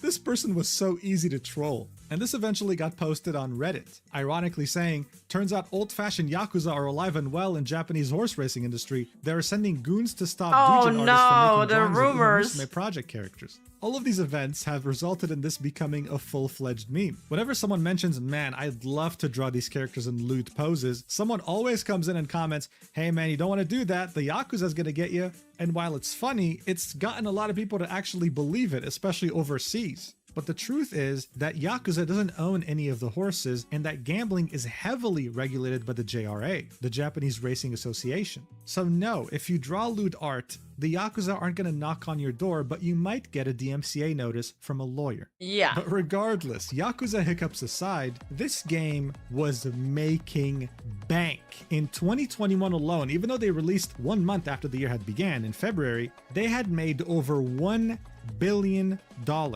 And by March 2025, they had made a total of $2.5 billion since release. This is an insane amount of money, but what's even more insane is that 90% or more of its revenue came purely from Japan. Cygames had the Japanese population in its chokehold. And as I mentioned, these weren't just young adults. There would be endless stories of people going on the metro, going to a restaurant, going outside, and seeing someone way older than them or way younger than them playing this game on their phone. It became cultural. But here's the thing, Japan, even though open to the rest of the world, still has a very particular market. Just because something is successful there does not mean in any way that it'll be successful anywhere else, especially when it comes to the topic of gacha games. So when it came to finally launching the game globally on June 26, 2025, more than 4 years after launching it in Japan, people didn't really know what to expect. It was reasonable to think that it was going to just die out in a few months, with Japan continuing to be its main revenue source. Except what it did was inconceivable. It was absolutely dominating the Steam charts. As you saw in the intro, it became the #1 most downloaded game on Steam at some point, also becoming an instant success on mobile. But what's really interesting here is that it managed to recreate exactly what happened in Japan, but globally, which was not having a target demographic, reaching everyone equally. Here's a fun example. Northern Lion is a streamer who's 36 years old. He would not, in any way, be the target demographic of a game like Umamusume Pretty Derby. No way in hell. Oh my god, dudes. I mentioned Northern Leon in the video that's supposed to come out soon, and I butchered the fuck out of his name. I called him Northern Leon.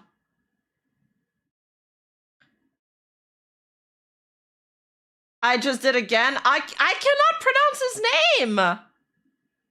Northern Leon. Lion. I can't say it. I butchered the hell out of his name. And the worst part is that there's literally a clip in my video where he says his name properly, and then I say his name, but I don't say it properly. Like, I just can't do it. Northern Leon. Yeah. Because I'm French Canadian, it's just a Rima debuff. Chat kept pestering him, "Please download the game, give it a shot, for the love of God, you'll love it." And eventually, he gave in. Now, Northern Lion is a pretty big streamer. He'll usually average around 15,000 viewers. But when he streamed Umamusume, he had reached his all-time peak of 40,000 live viewers. And you know what the craziest part is? He absolutely loved it, okay? He fell in love with the game, the characters, hell yeah. everything. You even had Japanese players seeing some of the reactions from Western players thinking, wow, we gotta up our game because these guys are way more passionate than us. Look at this. Gold ship, put it into high gear. I need all you got right now. The Kentucky Derby's on the line. It was, with no exaggeration, taking over the entire internet. And it showed in the stock price of Cyber Agent, the parent company of Cygames. Well, you keep saying my name as no there instead of not there, so it's expected of you. Thank you so much, no there. I'm joking. Thank you, not there. Thanks for the super chat. With its stock market price going up like crazy. But why is that? How is this game such a success, so highly rated, both in Japan and overseas? We've established that the gameplay loop is fun, sure, but there are a lot of games like that. This isn't just a game at this point, it's a cultural phenomenon. So what was something that it did that other games weren't even close to achieving? Well, the horses. Alright, so remember how I mentioned that this game's anime was praised? Oh, it's not here. It's not I can't. It's baked in my codes, guys. I can't not do it. Even when I don't try to. I'm so sorry.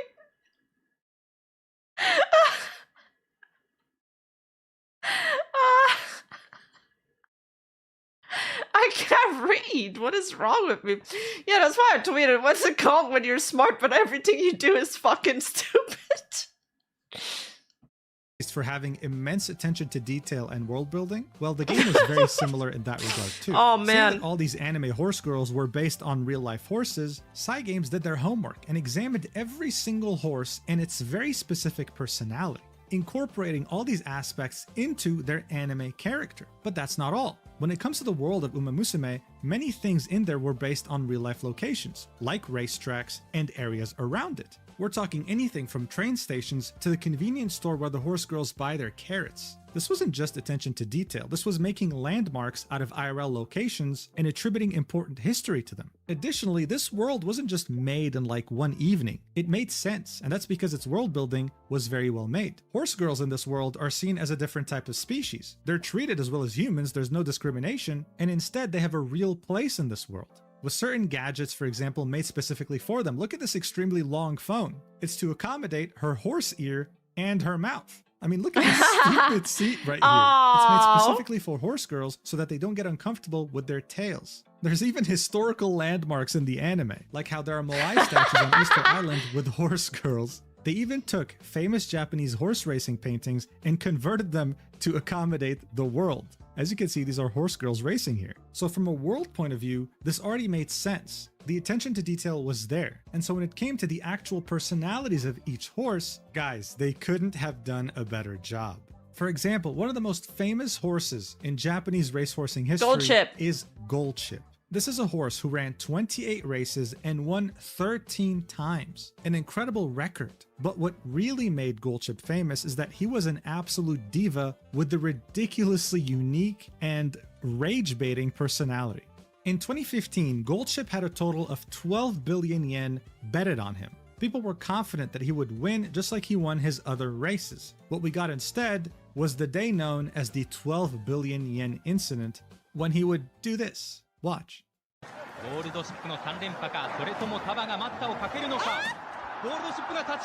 He would simply refuse to race. Everyone would go except him. He didn't care. He just didn't feel like it, and so he didn't race, losing people 12 His mood was down. In bets. Now, this is how Goldship would look in the game and in general in the Uma Musume universe. They would recreate the same incident in the anime series. Watch.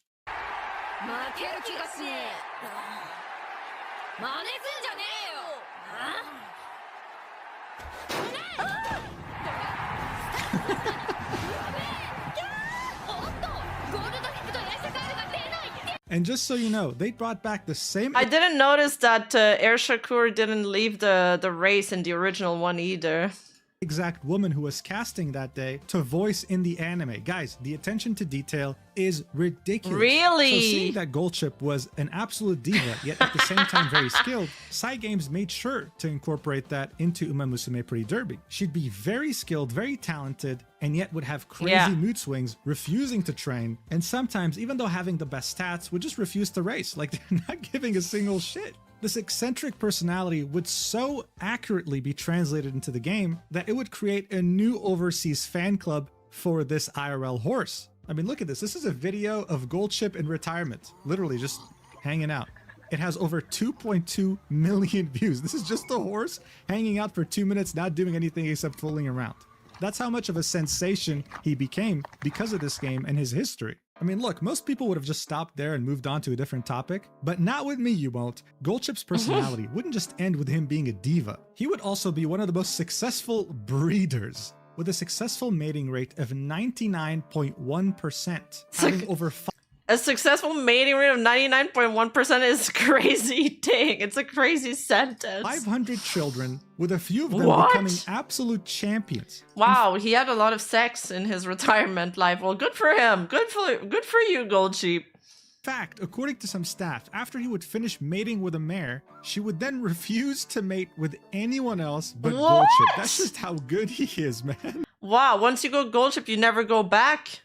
But I guess it also explains why he enjoyed it so much. He would swing his cucumber from side to side because of how excited he was, okay? I know this is like a ridiculous amount of detail, but people look into this. That's how obsessed they are with Goldchip. This isn't just because he was skilled or a massive diva, he was a rage baiter. Like the whole 12 billion yen incident, but also the fact that his trainers realized that, wait a second, in his retirement, he's running even faster than he used to run back when he was still a racehorse, making them realize that he never used his full potential while being a racehorse, almost as if on purpose to spite his trainers. He didn't like This it. made people realize that horses aren't just creatures that we share a special connection with. They also have many unique and diverse personalities. They Most do. people have a hard time seeing that though, because we don't really interact. She is a prankster. He is a prankster. Yeah, he wasn't at his full potential. I mean, maybe he doesn't thrive in restrictions. With horses that much anymore. Maybe he got stage fright. So turning them into anime horse girls with proper world building around them made us finally appreciate their very deep and valuable personalities. And no one received more appreciation than the horse Haru Urara. You see, when she was young, she would go unsold at an auction. Seeing that no one wanted to buy her, she was entrusted to the cheapest racecourse to run in Japan. Aww. Her trainers thought that this would be a good chance for her to maybe win since she had a So hard time cute. training. But then she went on to lose 113 races in a row, never Dude, that's crazy. That's more than my League of Legends lose streaks. winning once. However, when she had lost her 87th race in a row, the race announcer, Koji Hashi... Wait, Meishi Doto gets upset when he sees TM Opera's O jockeys, or anytime people say TM Opera O because he thinks that the jockey who hit his friend to go fast. No, yeah, they associated with. Wow. He's got a great memory. Gucci would be absolutely shocked at this statistic. He was like, dude, this like never happens. Most horses would have given up by now. They would have retired. So he sent her racing record to national media outlets thinking, dude, this is insane. Like, you got to talk about this. And they did, which made her ridiculously famous. People started going in droves to where she raced, the Kochi racecourse. The wives of the jockeys, the people who rode the horses, took advantage of this and started making merchandise. And get this, at a certain point, people would go to this racecourse just to bet on Haru Urara, knowing very well that they were going to lose, but they would love that because then they'd use that betting ticket as a protective charm for car accidents. They believed that it held special powers, bro. You understand what I'm talking about here? This horse had superstitions made around it. I mean, this was such a big boom that Haru Urara had single-handedly saved the Kochi racecourse from going bankrupt. They were able to pay off all their debts thanks to her. And today, as you can see, Haru Urara is painted on she the lost. side here. That's how much of a legend she is. Seeing that she's in the game of Uma Musume Pretty Derby, this prompted both Japanese and global players to select her to try and give her the win that she so very deserved in real life, making her one of the most popular characters in the game. This renewed attention from the global audience with their love for Haru Urara eventually allowed them to find out that they can send gifts to her in her retirement because she's still alive. They could send her some premium ryegrass directly. They sent 2.7 tons of ryegrass. Usually one person could buy $40 worth, which is 5 kilograms. But people crashed the donation website, and now we're sitting at 2.7 tons. This is an image of this little cutie receiving Oh my God. gifts, and it's prompted people to draw fan art of this phenomenon. I mean, look at how much ryegrass is in front of her. She has enough food until the end times. 2.7 tons, you're insane. In fact, thanks to this game and its renewed attention on these horses and their accomplishments, many of them, who are now in retirement, are receiving many donations, able to fully enjoy their older years. This is because this game didn't just make a lot of money and renew interest in horse racing, but it has single-handedly revitalized the entire horse racing industry globally, specifically in Japan. In the world of horse racing, sometimes, unfortunately, racehorses are not able to retire. This can happen for a number of reasons, but usually it's because there's not enough funding. Back when this game released in Japan, it fueled— Not the horse meat sashimi from abroad in Japan thumbnail. a movement of people donating to many of these famous retired horses, ensuring that they not only live a good life, but that they can continue to live in general. But retirement isn't fun if you just have money. It's also nice when you meet people, when you still interact socially. Many of these retired racehorses started receiving visitors, so much so that Uma Musume had to release an official guideline on how to visit stables and what to do in order to be respectful. For famous horses such as Haru Urara or Goldship, visits sell out immediately as soon as they're posted. This has led some crazy, ridiculous fans to sneak onto the stable grounds sometimes just to see the horses, with Cygames completely denouncing that and saying you shouldn't do that, stop. But That's wasn't crazy. all. Cygames was making a lot of money from this game, and they understood that there's a mutual benefit. Look how cute they are when they race. Here. If horse racing thrives, they thrive too. And so the president of Cyber Agent, Susumu Fujita, has become a high roller when it comes to buying expensive horses and raising them for races, always being one of the leading buyers when it comes to horse auctions in Japan. So far, he has spent easily over $10 million making up his own fleet of racehorses, and he's not planning on stopping anytime soon. But this isn't just about Japan. This is about horse racing globally. In May of this year, they had announced a partnership with the 151st Kentucky Derby, the most watched and most attended horse race in the United States, taking place since the year 1875. And you had this anime girl horse racing game being their biggest sponsor. This also extends to Paris. As you saw in the intro, they're not just sponsoring the Grand Prix de Paris, but they're the main sponsor.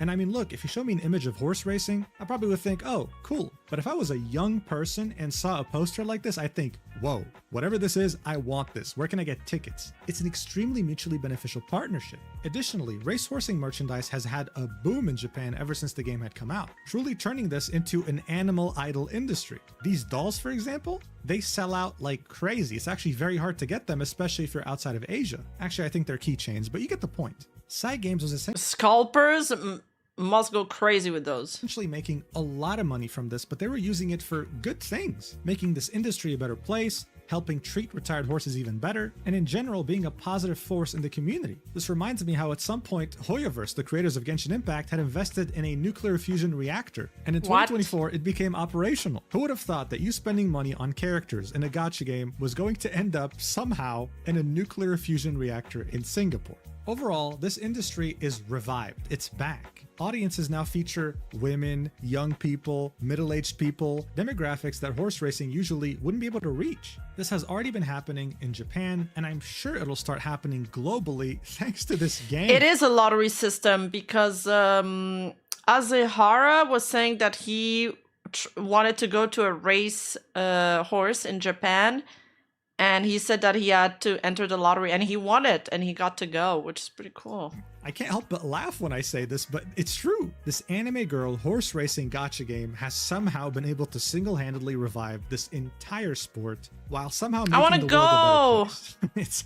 It's crazy, but it's where we are today. I hope I was able to explain why this game took over the world and why it's continuing to, and I really appreciate you watching until the end. This is a fairly different video from what I usually do on my channel, but hey, I figured it would be fun. Now, the sponsor does want me to end this video with a message, so before I'll do that, I'll thank you again, say that I love you, and mwah, see you next time. Thank you so much for watching. As a reminder, you can get 100,000 Servo Lions, premium vehicles, 7 days premium account, and much more if you're a returning player that hasn't played for over 6 months, or if you're a new player in War Thunder. This applies to both PC and console. So click the link in the description or the pinned comment to download it for free today. Woo! War Thunder. Haru Urara, never give up. So cool. What a great video. Thank you, Mujin. No, I didn't see the presentation of Uma Musume at the investors meeting. Sienna! Oh my god, I was just gonna end, but thank you for the raid. Thank you. Don't mind me if I pass them along to the next channel, though. I hope you had a great stream, Sienna. It's been a while. Shisha! Wait, why did you guys mention Caesar in chat?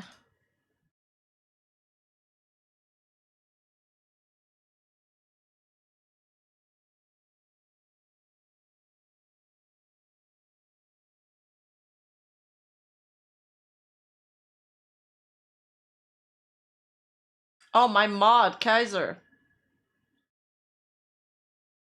I just immediately thought about JoJo.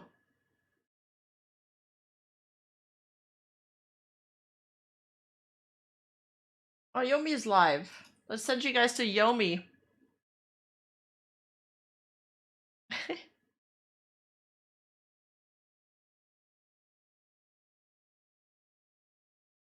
Oh, I finally am catching up to The Last of Us. I thought people were not happy with The Last of Us, but I actually finished the season. I liked it. But then I didn't play the video game.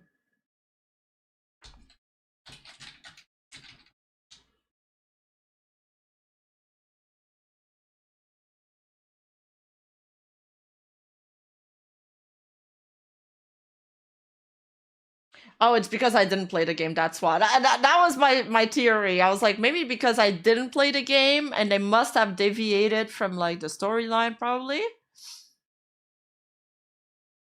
I watched season 2 just now. People didn't like it because they played the game. Okay. It's just like the Fallout show in the game. Oh, but I like the Fallout show too, but I also didn't play the game. Like, maybe playing the game is what ruins it for you. Yeah, if you played the game, you'd see how bad it is, especially the first one, like the first season or the first game. Because the first season was a banger. It was a banger. Second season is slower, but I get what they... It was well executed. They do a lot of show, don't tell. And they trust you to understand the meaning of everything. So I feel like there's a lot of meaning that would get lost for people. Game good, series season bad.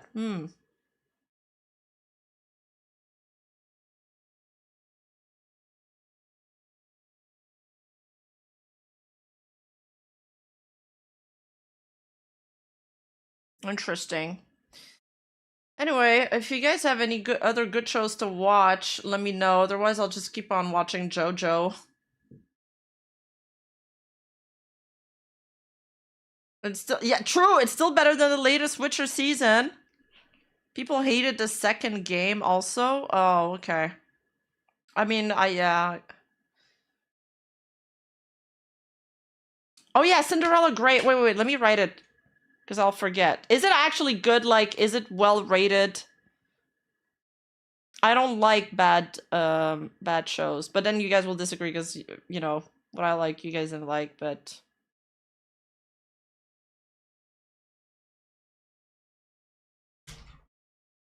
Yes, it's good? Okay. Okay, it's hype?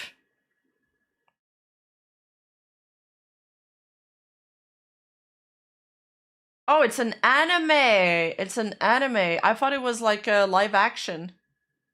Rima likes Dune. Dune was good, you inbred. It was good. Dune was critically acclaimed, okay? You don't know anything. I haven't caught up with the most recent season, but I loved it so far. Oh, nice, Yana. Nesu. Rima, watch Rage of Bahamut. It's by Cygames? Okay, I'm gonna check it out, Keiko. I'm gonna write it down. How dare you question if it's bad? I didn't know it was an anime. If it's an anime, I don't need to look at the reviews. But there's too many live action shit that I only like, you know, a few ones, or I'm gonna lose my mind. Rage of Bahamut.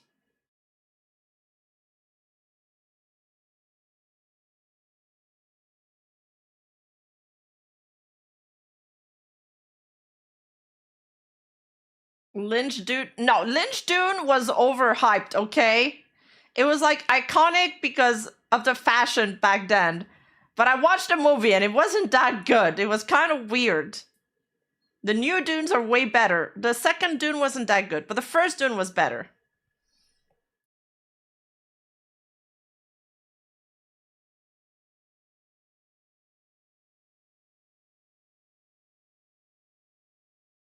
Oh, it is on Prime? Oh, Cinderella Grey is a prequel. It's on Oguri Cap? Oh. I'll take... Alright, just to fuck up you guys. I'm leaving. Azazel is such a cool name. I love Azazel as a name. Lima Even Star. Damn, everything goes back to Uma Musume, huh?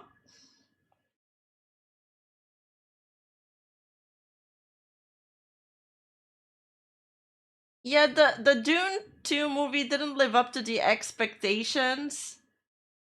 And I felt like a lot of scenes between Charna, was that her name? Chani? I don't know. And the guy were like, I don't know. I felt like she was just playing her Euphoria role. I feel like she wasn't Chani anymore. She was like the girl in Euphoria. That was kind of weird.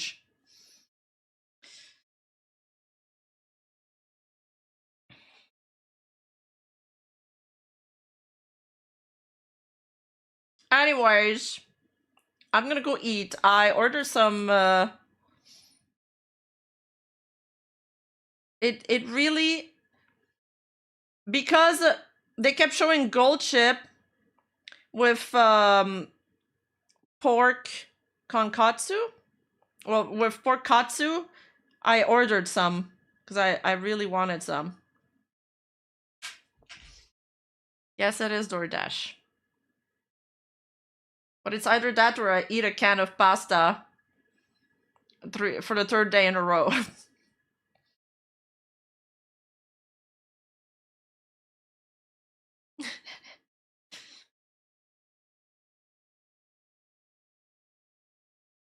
Yeah, I've been eating from these cans of pasta. It's really not that good. It looked good on the picture, but it's not great. It's like canned, it was like canned lasagna. One of them was canned like spaghetti, and the other one was like canned like, I don't know, raviolis. No, I'm not eating it out of the can. I am putting it in a bowl and heating it up. That's like a depression meal.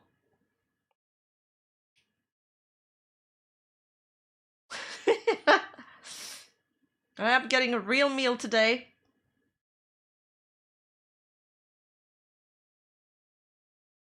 Rima living Fallout IRL for real, for real. Yes, I am living on Chef Boyardee during the holiday. I finished all of the Christmas leftovers in one day. I knew I should have taken more with me. I knew it. Actually, I didn't. It's because, you know what happens? Because you eat so much at the Christmas dinner that you're like, no, I don't ever want to eat again. So you take just a little bit of leftovers because you're so like overstuffed already that you don't even want to think about food because it grosses you out. And then, you like, once you get hungry again, you regret everything. Yeah, in one day. Yeah. I made wrong life choices. Real meal, let's go! Thank you for the super chat, Jason. Oh, it was good. It was really good. Take it all, no matter the case. Yeah. The left, well, we had a lot of stuff. We had like the meat pie, we had meatballs, we had mashed potato, it was really good. And there was a chicken. And then a bunch of desserts and a bunch of like entrees, like different. I brought a cheese, spinach, and artichoke dip. That was a riot there. Everybody loved it, but it was like kind of heavy. Like people loved it too much that like the main courses were at a threat. Like they were threatened because people were like eating too fast. We had to eat slowly, pace ourselves. At one point, I ate so much that actually my dress I noticed that my dress ripped a little bit at the zipper. I was like, I don't even know if I can finish the night. I ate so much, guys. Like, I was like, I gotta go take a nap or something. But then it passed. It passed, and then we kept on, like, eating.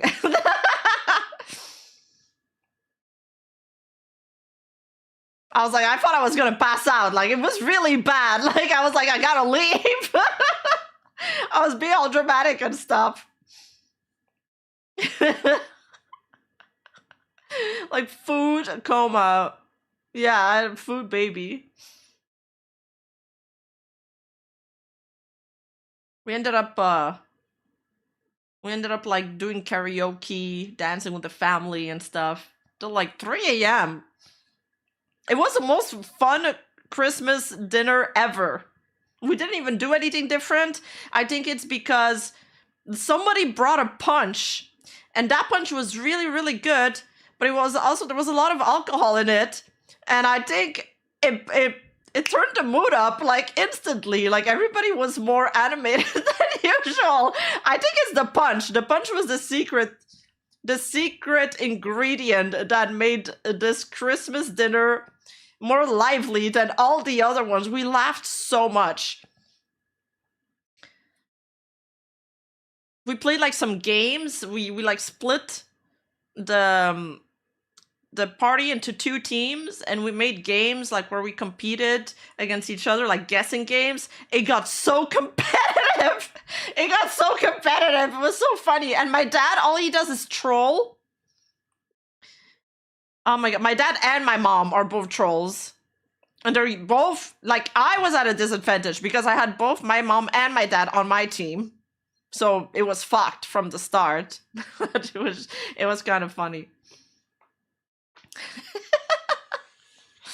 Anyway, I hope you guys had a great holidays. This is the time to be with your loved ones. This is the time to be with your communities. And you know, to spend time with your family. Show the people that you care about, that you do. Because you never know what's going to happen. And also just show up for the people that show up for you. That's important. Thank you so much for hanging out today, even though it was like a chill stream. I'd like to do a couple more of these in the next few days. And take it easy, everybody. I love y'all.